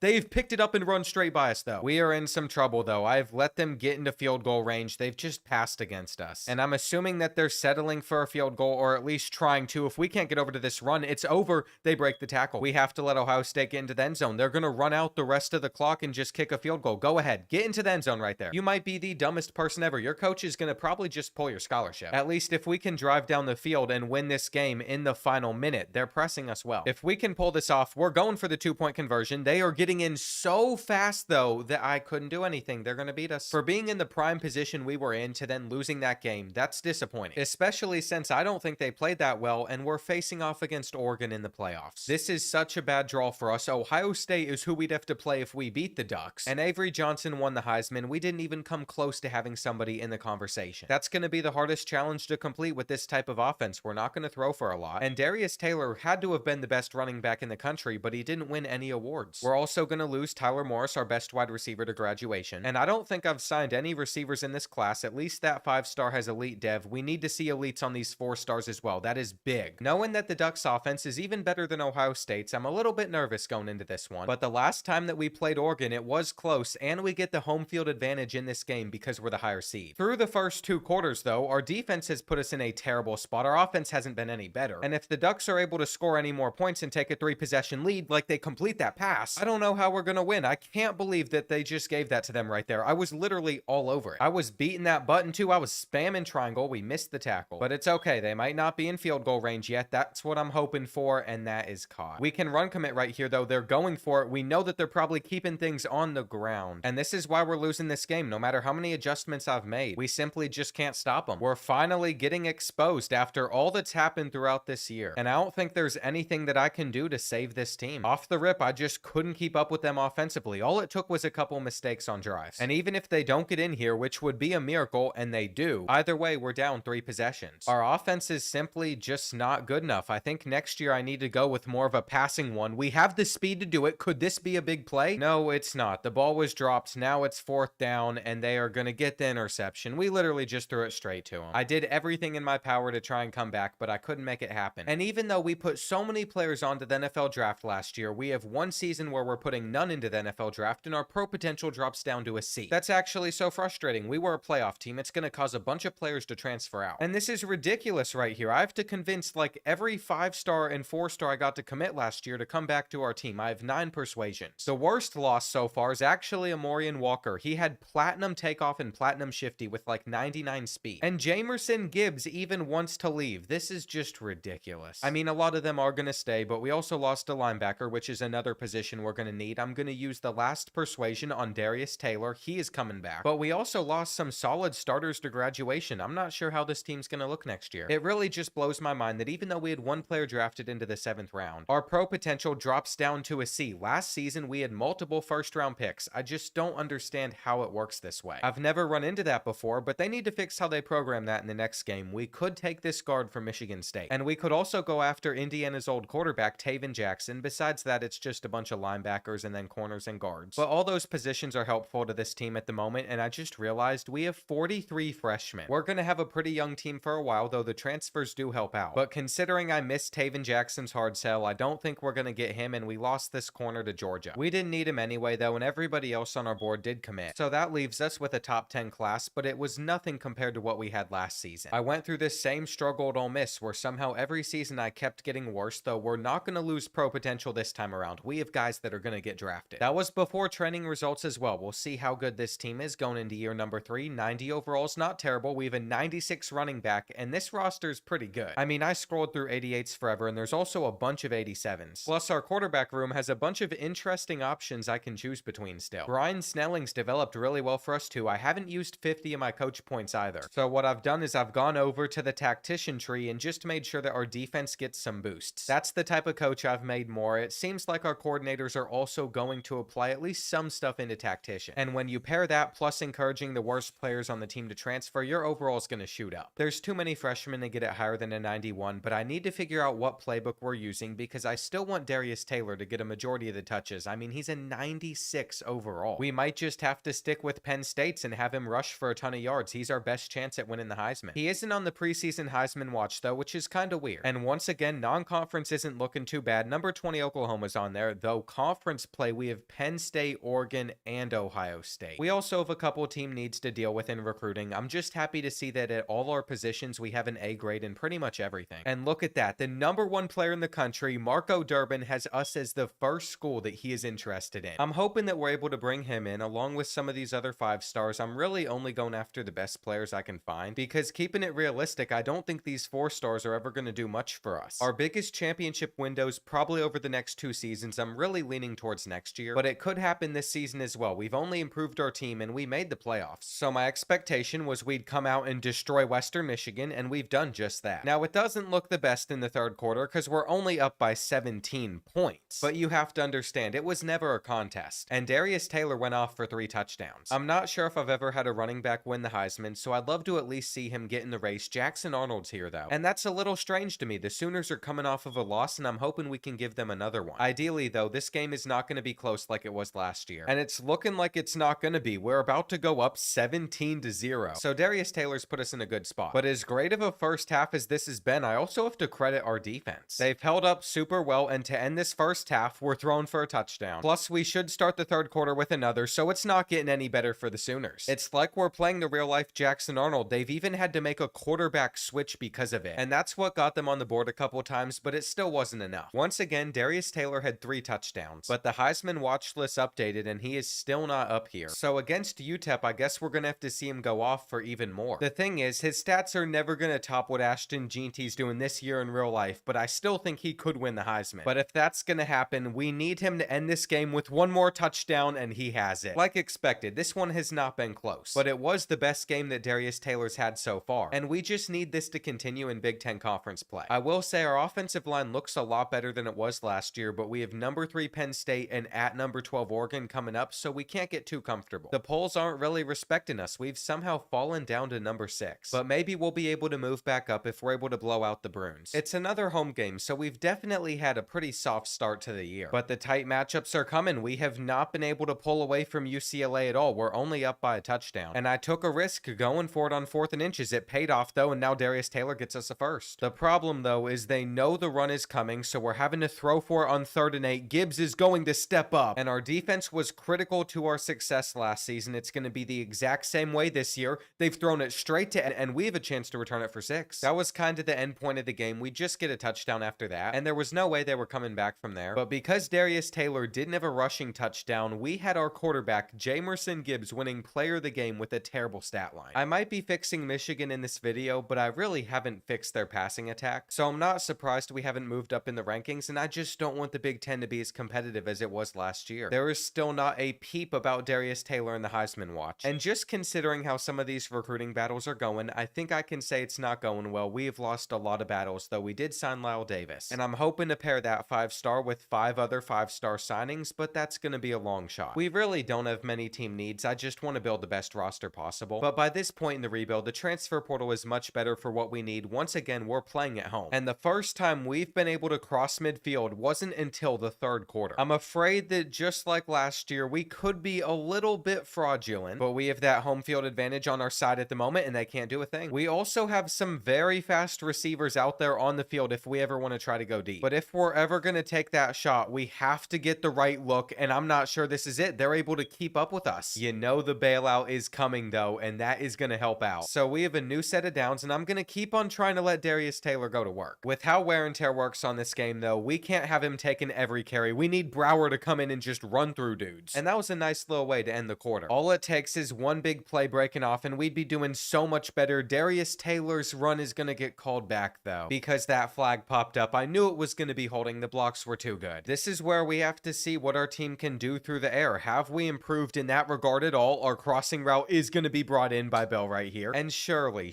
from the 1-yard line, Darius Taylor can punch this in. This is a big moment for this Michigan team. We have rallied back from being down by 9, but it seems like Penn State's about to punch it in, and we're all over it. I feel like I can pretty safely run commit, though they are going to throw the ball, and I can't believe we didn't get punished for run committing there. It is 3rd and goal. All we have to do is hold them for a little bit longer, and it's not over yet. Now it's 4th and goal. They have to take a sack, and they do. We have completely changed the game in just a few drives. Gibbs is able to scramble for 15, and this is what good teams do against other good teams. We just need a couple more first downs. Darius Taylor picks one up here, so we're basically just 10 yards away from sealing our win over Penn State, and I wish he was quicker. I think he would be able to run for like 300 yards a game if he was. The blocks look really good right there though, and he was our offense in this huge win over number 3 Penn State. It took us a while to get it going, but he has saved the undefeated season, and because of that, we've been able to pick up another 5-star commit. At the same time though, we have lost more battles for other 4-stars I wanted, but it could be a sign to just wait until the transfer portal so we can get players that'll actually be out there on the field. I thought beating the number 3 team was going to leapfrog us up to number 1, but it turns out it hasn't. But I do have good news. I think Ohio State lost a game. I can't really say our schedule to end the year's looking that much better though. We still have 4 ranked matchups coming up, and I know it's Rutgers, but I refuse to overlook them on the road. This is the birthplace of college football. We're going to take it back to the 1800s as well with how much we're just running this ball down their throats, and I don't even want to take it in on this play. What happened to Darius Taylor? He got vultured on the goal line. His Heisman campaign could be over with just that. They've only scored 11 now, and they're taking this so seriously. Down by 23, they are in goal line on 4th down, and our safety with 99 speed couldn't make the tackle. I should have known moving a corner over there wasn't a good idea. The onside kick will seal it though, and either way, they made it look better at the end, but that was a comfortable win. They scored 16 straight on us, and Taylor could have had another touchdown, which is kind of a big deal. He still has 0 Heisman recognition. I'm not sure I've ever won it with a running back before in Dynasty, but he's on pace for like 1,700 yards, 26 touchdowns, and maybe what it's going to take is him going off on the road against number 13 Oregon. I also assumed with how well he's playing, this 5-star running back would want to come here. He chose Maryland though. This linebacker chose Georgia, and because we only have 50 hours on every single one of these positions, I'm really struggling to close out the battles. It's not like the hard sell grades are bad this season. We pretty much have an A grade in anything that we're pitching them on, but we're being held back because I don't have a recruiter head coach. It might be a good thing though. Whenever I take over to rebuild some of these bigger schools, I think it keeps it more interesting. And ideally in this game, unlike Penn State, we're going to score points in the first half. Now, I could just kick the field goal and take our 3 to do that now, but I've decided to go for it, which was the right decision. Now we have some more plays to get into the end zone. It is challenging here on the road though. These good teams can stop the run super well. Our block did not hold up. Darius Taylor breaks the tackle though, and he wants to be in the Heisman race so bad. Put respect on his name. I guess if we're approaching the end of the first half, now down by 10 points, he doesn't necessarily deserve it. We aren't doing great, but I still believe he'll get things going at some point. It just might have to come in the second half. Right now, what's important is we're able to get into the end zone to end this first half. They're going to generate some pressure. We should be able to get out of bounds, but I can't put any hot routes out there on the field. And once again, we're going for the sidelines. I also tried to lateral it. That could have been a full-on disaster, but it wasn't. It ended up not being the end of the world, though we're in bounds here. And that's some bad play calling. We got to hike this ball super quick. I don't know what I'm doing. It's a fumble, and what a terrible collapse. I can't even be upset either. I was trying to feed it to Darius Taylor. But right now in this game, a Heisman is not important. It is much more crucial that we just keep our undefeated season alive, and he just made a great catch. To be completely fair, that is normally a tight end. I didn't even know I was throwing the ball to him right there. I've thrown it straight to the defense. Samaj Morgan still catches it, but the Ducks are just going to bring everybody into the box, even if we do have Brower out there, and he almost got loose. We have run the ball so much in this game, though. We have a lot of players out because of wear and tear. And even after using a timeout, Darius Taylor's not out there, which is concerning for the rest of the game. I wanted him out there because I thought we'd get in with him. I guess we have to just take our field goal. And what more could I have done there? I angled it. I made sure that it would have been going straight through the uprights, but he shanks it. We're back in a good position to start this fourth quarter, though, and I will stay in hurry-up mode because I refuse to let them stop us down here again. We had a good look right there, and that's a touchdown. Our defense has really been stepping up in this half, though they've decided to throw it here. They have a touchdown. And what's crazy is I have no idea what play is out there on the field. If I did, we would have probably had a touchdown ourselves right there. Instead, I'm just going to run it with Gibbs. The home field advantage is so obnoxious. I mean, it's a great part in this game. It is what makes college special. But right now, all I want to do is be able to throw it down the field, and running is probably the better option. I don't even know if we're going back to the run because we're in hurry up mode. It looks like we are, though. Darius Taylor short, and he's so close at this point. We just have to finish the drive off right here. Our offensive line got destroyed. The Ducks are really solid. I've also learned my lesson about kicking field goals on the hash marks. It's not happening. I'm going for it on 4th and 2. There's a flag. You have got to be kidding. We had the touchdown. I'm just baffled at how this game has been robbed away from us. We should not be down by 7 still. If we are somehow able to get the ball back and get a touchdown, I'm going for the 2-point conversion. And let's just hope that the computer does what they normally do and run the ball here. It looks like it could have been a jet touch pass though, and we ran commit to the wrong side.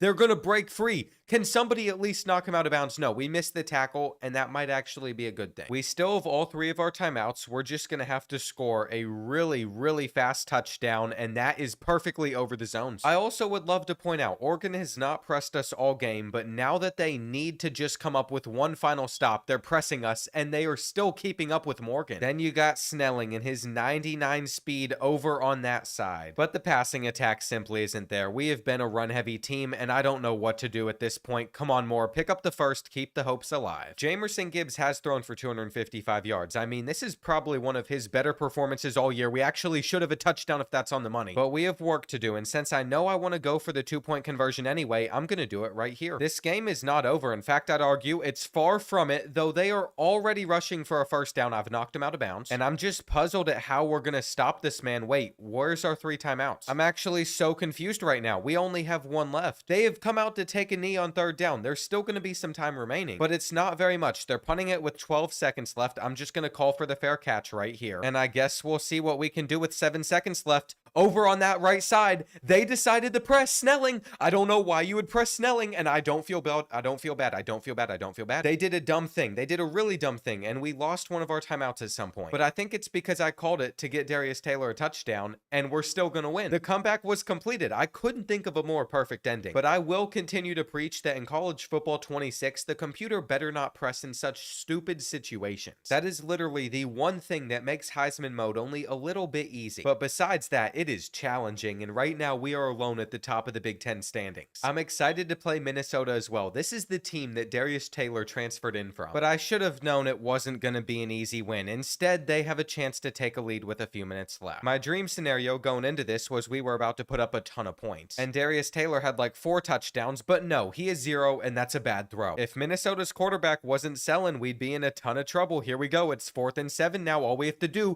is get a last-second stop, but instead, they just pulled off a miracle. We make the tackle, and whenever they come out in Wildcat, I know we can run commit. There's a flag. It looks like it could be against us. It could be against them, but it was against us. So Minnesota has a 1-point lead. They're going for the 2-point conversion as well, and they're not getting it. We should not be in this position against the Gophers, but look at this. It is the only time that the other team presses. It's actually working for them in this situation. We're just going to have to take our check down, and all we need out of this drive is a field goal. That's not asking very much. Darius Taylor, if he gets a block here, would have had a much bigger gain. And don't get me wrong, he doesn't have a touchdown, but he does have at least 200 yards in this game, and I'm starting to think Brower might just be the better option all around. He always seems to get some big gains whenever he's in, but at the same time, he does have fresh legs. So it kind of makes sense, and all we have to do is make sure we settle for a field goal here. There's no reason to score. If it did end up happening, though, with like 20 seconds left, I wouldn't be too upset. Come on, we're gonna bounce our way in. And if padding stats loses me this game against the Gophers, we deserve it. It's not going to, though. They have one final chance to get off a Hail Mary. I don't think their quarterback can throw it that far, though we didn't generate any pressure, and I just have to hope there's not a flag. Nope, it's an interception. I always forget, this is a rivalry as well. Battle for the little brown jug. This is a cool little animation we got going on. And Michigan's like rivals with every single team in this conference. Darius Taylor with that stat line looks pretty good, and he is also by far the best running back in the country. So I just want him to get recognition at some point. He's the only reason we're undefeated. I'm also a little bit biased. It is one of our challenges to win the Heisman Trophy. And I can't believe we're about to lose this 5-star to Michigan State. We've lost this 5-star to Notre Dame. This one chose Missouri. And all I'm going to say is this board this season started with like 20 players. We had the hard sells with perfect grades. We did sign the #1 player in the country, but we currently have 4 commits, and it's not like I wasn't trying. At this point, there's no one else that's that great available. I'll wait for the transfer portal to unlock, but it blows my mind how few of those battles we were able to close out. Now, in the battle for whose offense wants to stink more, you would have never guessed it, but neither team has done a great job at finding the end zone. So that was actually a really crucial run from Darius. The thing is, too, if I went away from having a run-heavy team and let us just sling the rock, I know for almost a guaranteed fact that we'd play so much better, but I am committed to it. Darius Taylor started out this season super hot, and he will return to that form. At least I'm hoping he will, but it doesn't help when 2 blockers just completely miss certain players. I get it, though. That is the reality of playing on Heisman mode. Your players forget to block sometimes. Bell's going to be short of the marker, and I'm going to pass for it on 4th and 4 anyway. I might even take off and scramble with Gibbs. No, we're going to have to throw this last second. That was a bad decision. I mean, it really didn't affect us that much. We were getting the win either way, but I want to finish off more drives to get this kid more touchdowns. I mean, I was so close to being convinced EA broke something in the last update to where running backs weren't in the Heisman race, but no, I see Darius Taylor's name on here. So it's taken all season, but we're finally getting respect. We also did officially lose this kid to the Spartans, and I can take all that frustration out on them this week. I mean, so far it is looking pretty good. We're on pace to score another touchdown, and I think that's Darius Taylor's 3rd in this game. But what bugs me is even though we've had a pretty decisive win, we're giving up a touchdown right here. And back to what bugs me, it's the fact that we've given up this many points. Like, I'm happy we scored 42. It never felt like they were actually going to win that game, but they just kept it a little bit close. Normally, against a team of this caliber, if we're scoring 42 points, we should definitely be winning by more points than this right here. But you know what? For the 3rd year in a row in this rebuild, we're taking home the Paul Bunyan Trophy. It has never gone to the Spartans. And Darius Taylor keeps on going off. It took a while for anybody to even care about him, but now he is at the top of the Heisman watch. And we're at the top of the rankings, 10-0 going into the final 2 games of the regular season. Of course, we all know the game against Ohio State's coming up soon, and we could play them in that game and then the Big Ten championship again, but for now it's Indiana. Now, if you thought we were just gonna have an easy win because we're playing the Hoosiers at home, you would be wrong, because at the moment we're only up by 6, they have the ball, and if they score a touchdown on this drive, we're gonna lose. It was the last thing I was expecting to happen as well. I just don't understand how we can be so competitive with really good teams, beating them and staying undefeated, but then whenever we play opponents like this, it's like we play down to our competition. Thankfully, it is 4th and 12 right here, so if we get one stop, get them off the field on this play, it is all over. We have 3 players that are rushing right there.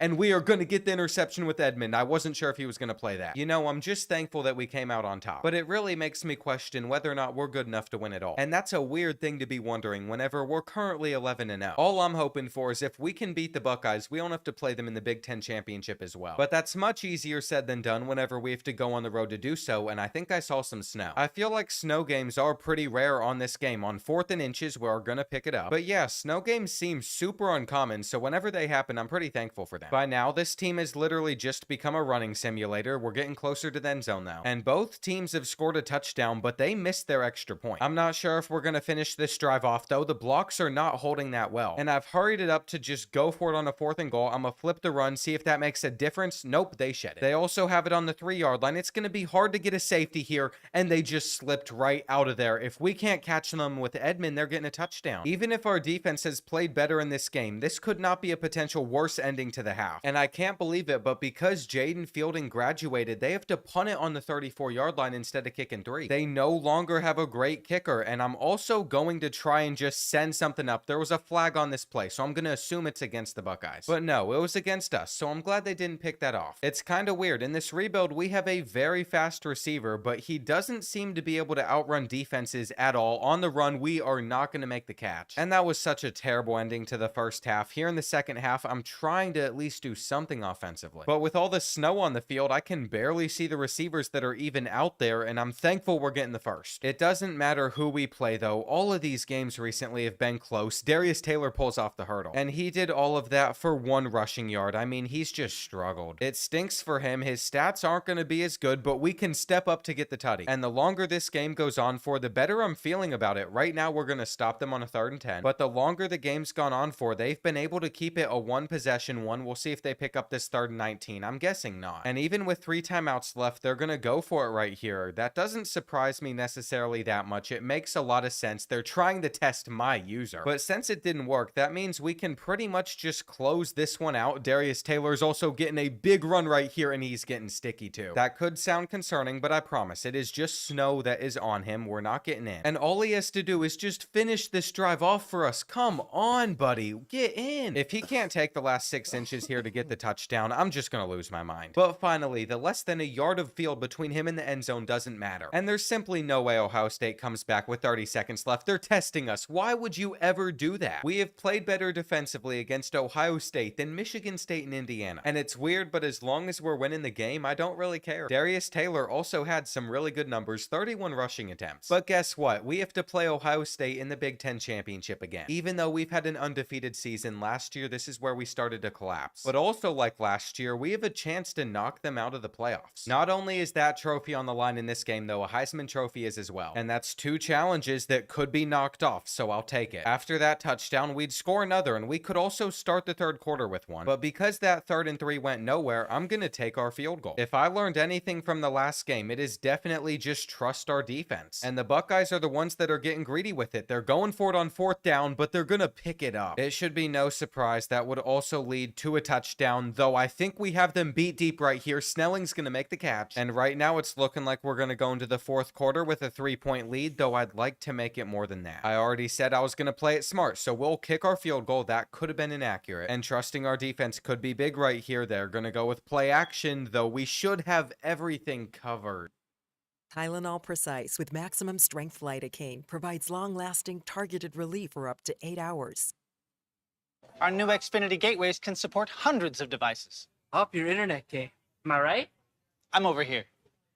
Switch to fast, reliable Xfinity internet and power all your devices, even when everyone's online. Xfinity, bring on the good stuff.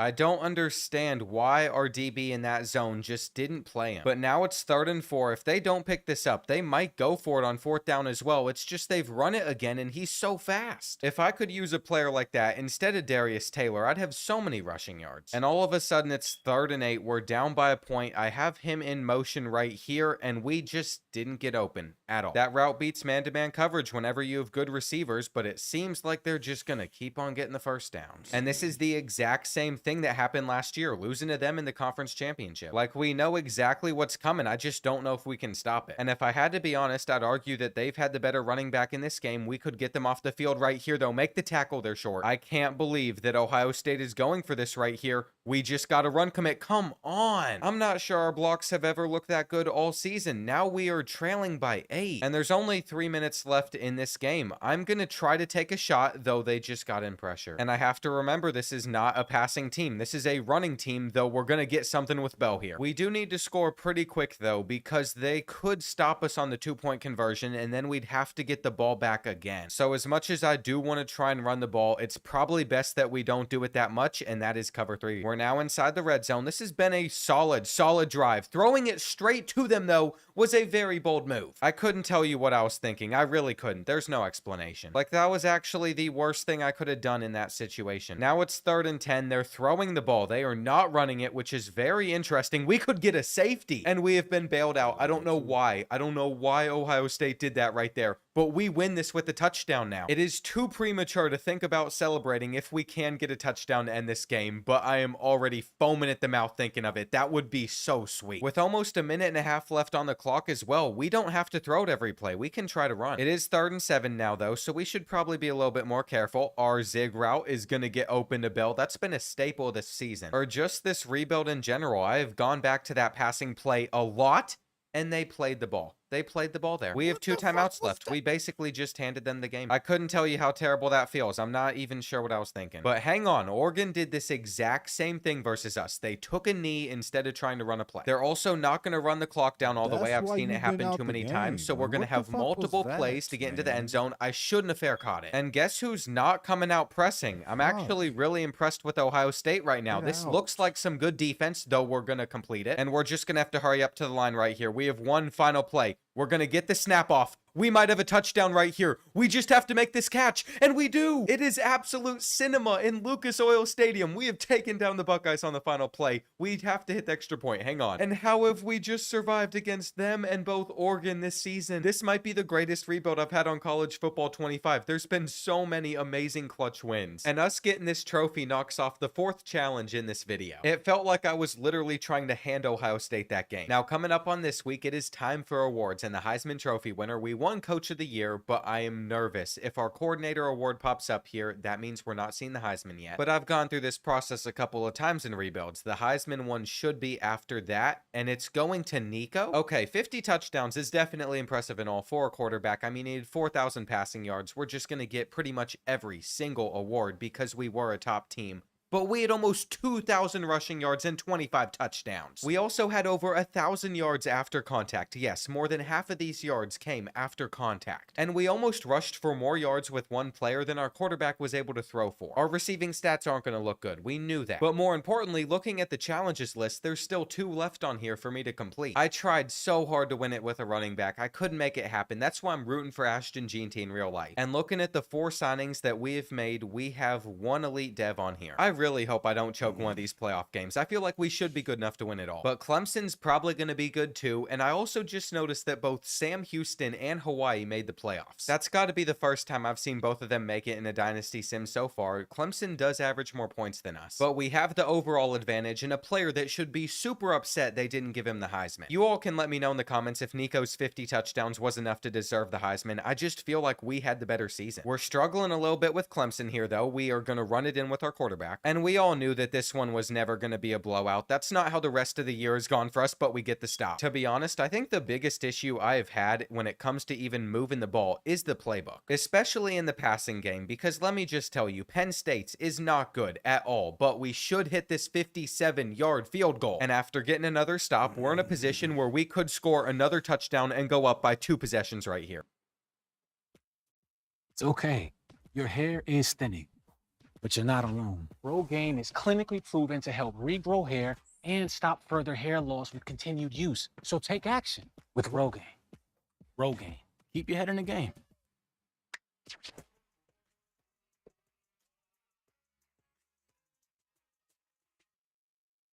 I'm telling you though, if I wasn't so focused on having a run-heavy team, we'd be so much better. At this point in the rebuild though, I almost feel like I shouldn't change the playbook. It's gotten us this far. We're going to get the interception on defense and we are in a great spot. It was close for a second, but we are running away with it. And after that touchdown, they weren't going to come back. It's a good start to the playoffs, but that's not the trophy that I want. I want to take home the national championship. I want to get Michigan another one. And the Penn State playbook can stay, but if we have to do another season because we lose, it's changing. Clearly, no matter how good their stats are, running backs aren't winning the Heisman much, so we should have gone for passing yards or receiving yards, though we have Boston College in the semifinals. That's probably better than drawing Notre Dame, even though they won the ACC. Florida Georgia's on the other side, and if we can just take care of business right here, at least we'll be back in the national championship. I also have 10 coach points to spend. I'm not sure why I wasn't using them, but whether or not our defense has that extra boost, I think we're going to take down Boston College. I don't love how defensive this game has been, though. We have really struggled to score some points. Get off a Bell right there. He's breaking 2 tackles now, getting his way in. But up until that play, we have not done anything. Somehow, though, our defense has them on a 3rd and 27. There's no way they do anything right here besides kick another field goal. And missing this to start the 4th quarter would be massive, but they're drilling it. The good thing, though, is we're in control of this game, so we're the team that's trying to close this one out. And that's not as difficult as coming back in this type of spot, so I'm happy with it. We're a great team for just slowing the clock down and burning away as much of it as we can. And I'm going to do my best to not throw an interception right here because we're in field goal range, so we don't even need a touchdown. We could step up and make a play last second, though.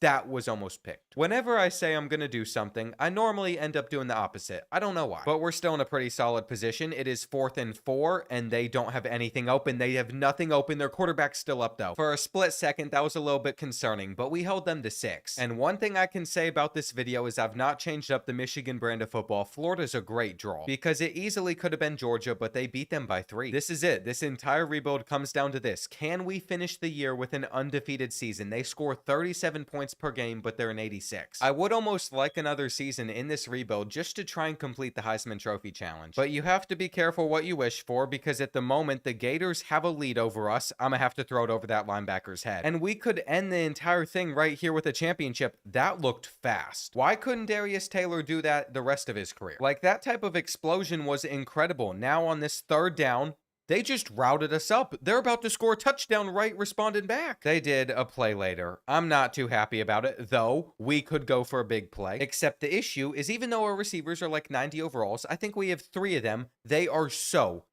terrible. And I'm going to have to make a play at the last second. Come on, bring that ball in. It's not even the 4th quarter in this game, and this one's already setting up to have a very chaotic finish. We get the first. And Darius Taylor, all I'm looking for out of you is a big run. They were over it from the start, but we still get some. He only has 59 yards in the ground on this game. That's an issue. And I am also the problem. I should have never kept that ball. You could even say that Florida's outplaying us, but we're already in field goal range. I would still like a touchdown out of this drive, and I'll throw that up for an aggressive catch. Tight end Jim Sharp couldn't hang on to it. It is what it is, though. I missed this kick so bad. Thankfully, we have gotten it back without any issues. There's still 5 minutes left, though, and that route is so underthrown, but Bill still catches it. I actually can't believe we have made it this far with Gibbs at quarterback. He should be better. It's been so weird using him. He just doesn't play like he's that good, even though his overall seems fine. And here we go, big 3rd and 2. I didn't want to run it because we didn't have our best running back in. But I gotta stop being disrespectful to Brower. He can hold his own for sure,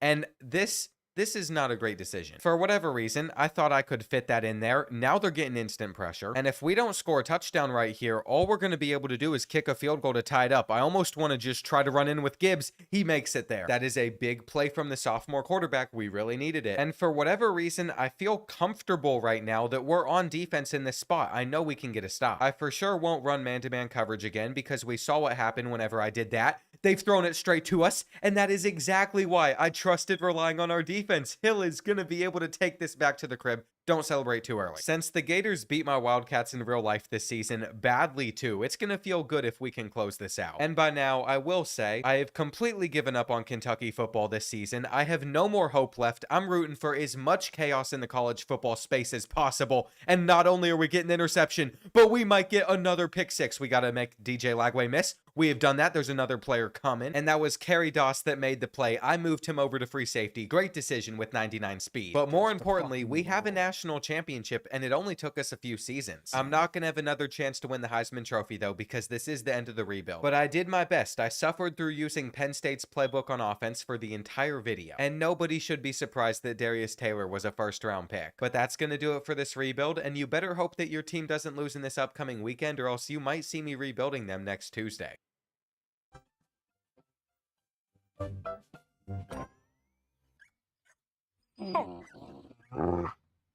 A large touchscreen keeps everyone happy. The all-new Subaru Crosstrek. Dog tested, dog approved.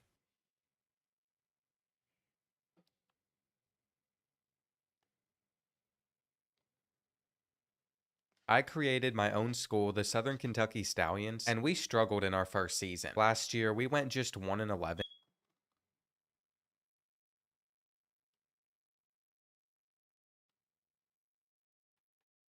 So look, bro, another Court TV reaction. The funniest, the realest. I got hella videos to do today, so I'm gonna get not getting straight into it. Oh yeah. Another thing, some of y'all on my Instagram, not all of y'all, but you know, to the people that's not on there, y'all seen it on my Instagram. You probably ain't got my Instagram because y'all ain't got an Instagram, you know what I'm saying? I finally got me a fight, bro. After 4 people that turned it down, the 5th time is a charm, or the 5th time is a charm, the 3rd time. 3rd, 4th, 5th, okay, you can't say 5. 5th time the charm, bro. This one right here looking like a 90% go, you know what I'm saying? The agreements is right, the money is right. We not going through everybody else we went through. I'll give y'all more detail on it. Later. But this video right here, I do got to give a little, this video is fast forward 1.5 minutes, right? It's an instrumental on this video that's copywritten. So I'm going to let y'all know what happened in this previous 1.5 minutes. The officer was walking around the courtroom after everybody left, doing what he's supposed to do. He looked on the ground, then he find a sack on the ground. You know what I'm saying? It has some white stuff inside of a Ziploc baggie. That's basically what happened within this 1.5 minutes. So me right here, when I'm about to play, it's a continuance. You know what I'm saying? Hoping y'all having a good day, because I am like a... Let's go, Court TV. And I see that little bag there. This guy said, "Oh, excuse me, something fell off this gentleman's pocket." I said, "Did you literally see something fall out of my pocket? You know this is a serious..." Are you telling? Like I said, bro, they talking about the pocket. Hold on. I can't play nothing.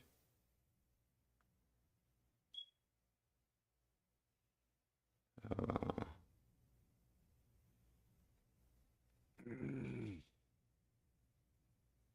I was trying to fast. Oh, hold on. All right, that's what the... Never mind. I'm not even going to try it. Bro look like he's snitching, though. I said, "Did you literally see something fall out of my pocket? You know this is a serious crime." So why do all the independent witnesses in there tell me that it came out of your pocket? Well, it's like I tell you, if somebody saw something, it's fine. Yeah. I don't think so. If it wasn't your drugs, tell me whose drugs you think it was. Probably the next guy standing next to me. Okay, which guy is that? The guy in the red? Yeah. The guy in the red. All right, so what it's looking like, bro, is them two went up there for their homie, their brother, their cousin, friend, whoever. He had a regular little court day. You don't see no bailiffs around. Nobody is in no handcuffs or none of that. So it's probably like a traffic, spousal abuse, disturbing the peace, somewhere around there, something real minor. But while they standing behind him, when everybody leave, it's a dope sack on the floor. The bailiff find it, they trying to find out who it is. And if old boy in the black, if that's yours, then you go outside the court waiting on the verdict to see if your homie gonna come home or not. You're dumb. And number 2, when you go inside a court building, bro, you got to go through a metal detector. You know what I'm saying? Maybe that's every court building. You got to go through a metal detector. Take your keys out, anything metal. So when you in your pockets filing for the metal stuff, you know what I'm saying, to put on a conveyor belt so they can see what it is, and it hit you like, oh, that's the dope. You didn't feel that in your pocket, bro? Right now, that's the dope. I left my phone in the car. I'll be right back. And then go to the car, put the ish up, and if it's hit, Whoever it is, I was about to say if it is, he need to go to jail. But whoever it is, bro, you need to go to jail. You can bring in a sack inside the court building. You know, there's camera right there. Let's look at the camera because I have nothing. Oh, bro, just trying Did to. that come from you today? Out of your pocket? The man in red doesn't speak English and is using an interpreter. So this is what we're going to do. We're trying to look at the video footage right now. So Somebody finna get caught. Somebody finna get caught. Where my lighter at? They got the video footage up and somebody somewhere finna get caught, bro.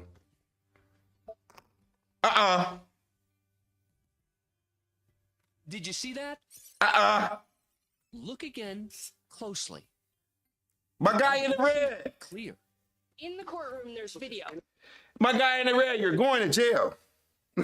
You're going to jail. And this what a lot of basketball we try to do, and I wish we could use that with English, bro.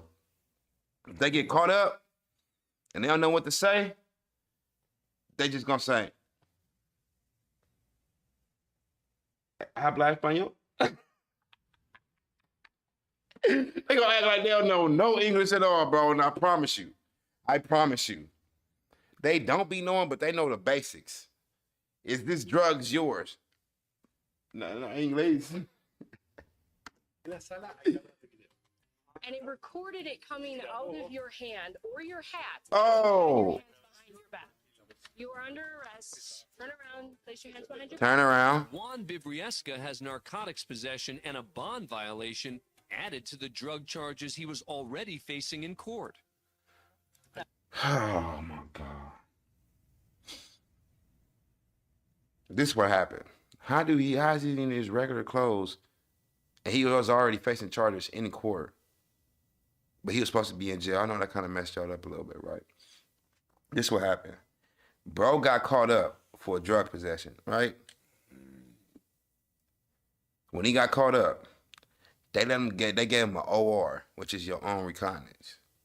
So they're like, look, bro, we caught you up on this mediocre sack.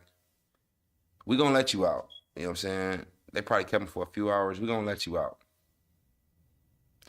But come back to court, bro. We looking out for you. You supposed to be in court for 2 weeks until the judge, till you can see the judge, 3 weeks till you see the judge. We finna let you out right now, give you an OR.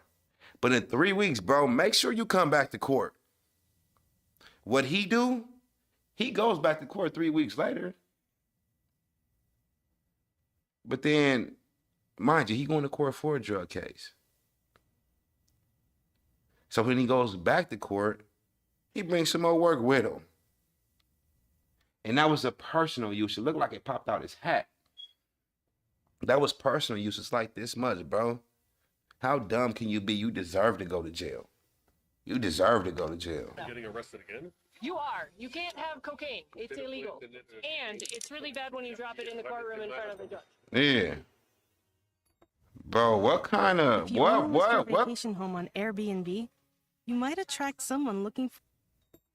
We're in the George Layton Criminal Courthouse in Chicago, Illinois. Chirac.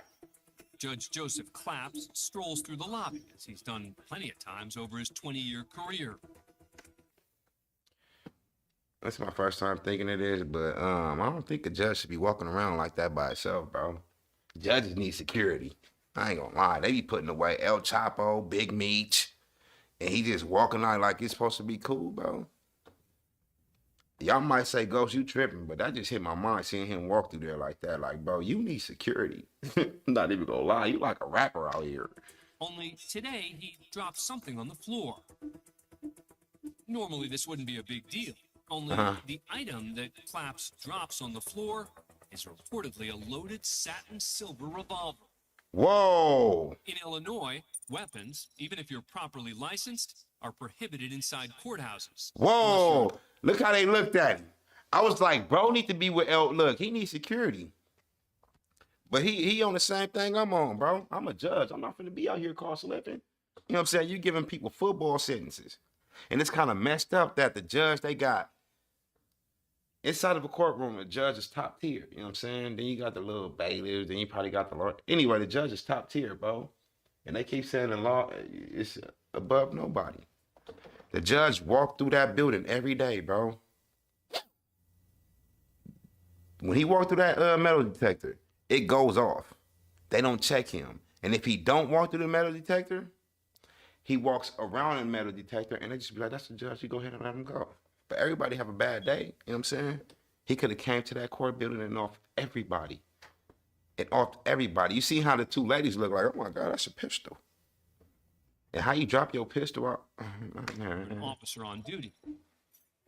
Notice how as Claps passes the security desk, he waves hello to a court security officer. And the revolver falls out of his jacket, which is folded over his arm. With people watching, he reaches down to pick it up. Stumbles a bit, then casually puts the object in his pants pocket and walks away. When the judge arrives at the elevators, Claps puts the gun back under his coat and continues with his day. Bro! Please tell me what happened to him. Deputies standing by the doors also took notice when Claps dropped his weapon.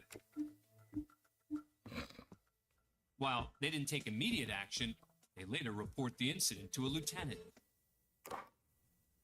For real, like I said, highest tier, they ain't gonna do nothing to him. That's 4 employees within a span of 2 seconds seeing the judge drop a pistol. Didn't do nothing. If that was another employee, you see them 2 girls right there that walked past with the regular clothes on, the first 2 females? If one of them would have dropped the pistol, yeah, it would have been, the other one would have told so fast, bro, they would have, oh my God, you got a gun in the car, you're not supposed to do that. You didn't read the handbook, you didn't read COVID.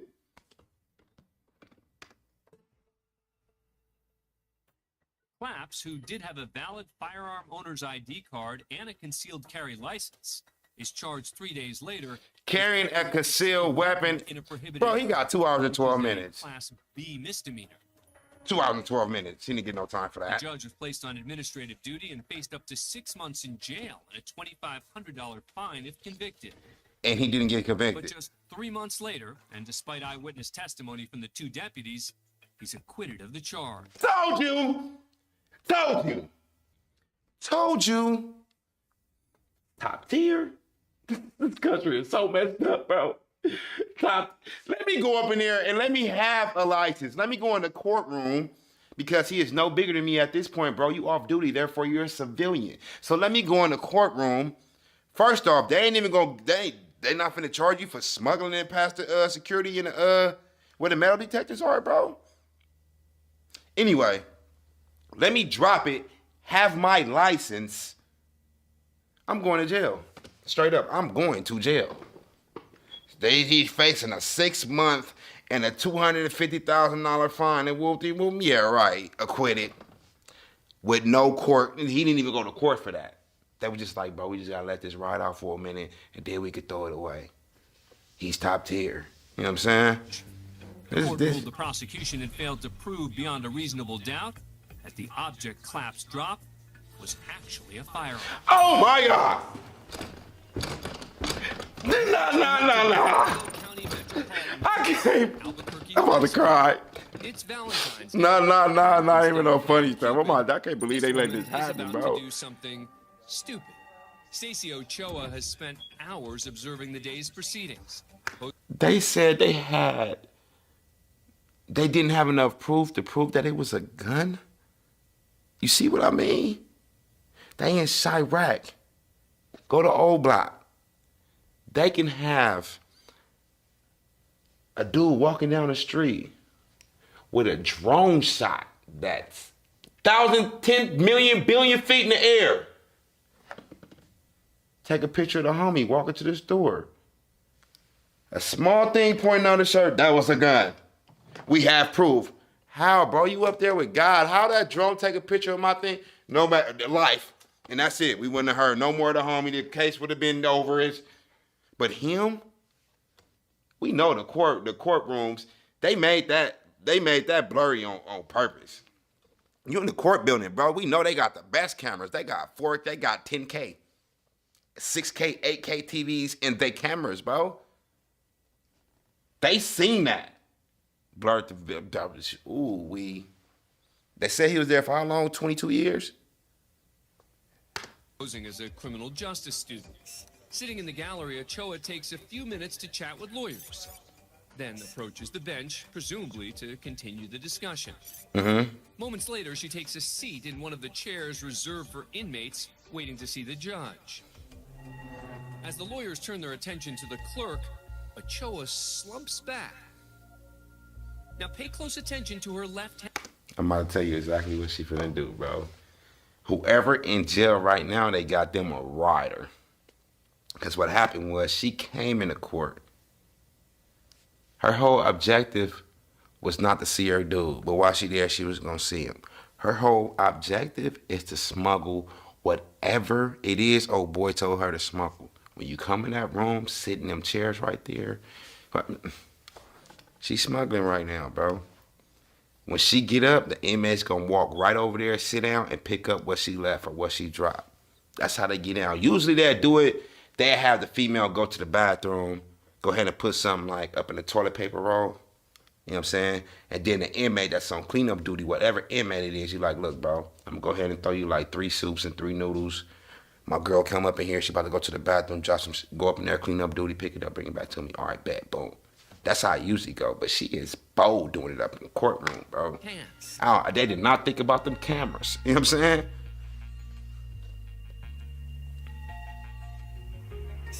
There we go, there we go. Ochoa waits another minute, then quietly leaves the courtroom. About 20 minutes later, And here we go. a group of inmates enter the courtroom. Yes, sir. One of them, Frank Chappelle, taps an inmate sitting in front of him on the shoulder. Waiting till everyone's distracted with the business at hand, the inmate reaches under the seat where Ochoa previously sat. Yeah. Authorities say Ochoa was not actually an inquisitive criminal justice student. It was all just an elaborate ruse used to pass an illegal Valentine's Day pick-me-up to a friend behind bars. She was charged with trafficking meth and distributing marijuana. Yes, sir. Probation. 3 years probation. I just learned something new. I always knew the courtroom had cameras, right? They just showed me no matter what. After the hearing is over, they go back and watch them cameras. Cause old girl, she wasn't irate. She didn't cause no scene. She went to the judge, talked to her, sat down, got up and left. Didn't cause no suspicion. When the inmates came in, they came, did what they had to do, they left. Didn't cause no suspicion. So the only reason I'm thinking they got caught, either one of the inmates snitched on them, that was one of the 5 dudes, or after the hearing, they went back and just watched the video, just cause. Just cause, and that's when they caught him, you know what I'm saying? But there is a happy ending. Ochoa and Chappelle were married in 2019. Yo! It's 11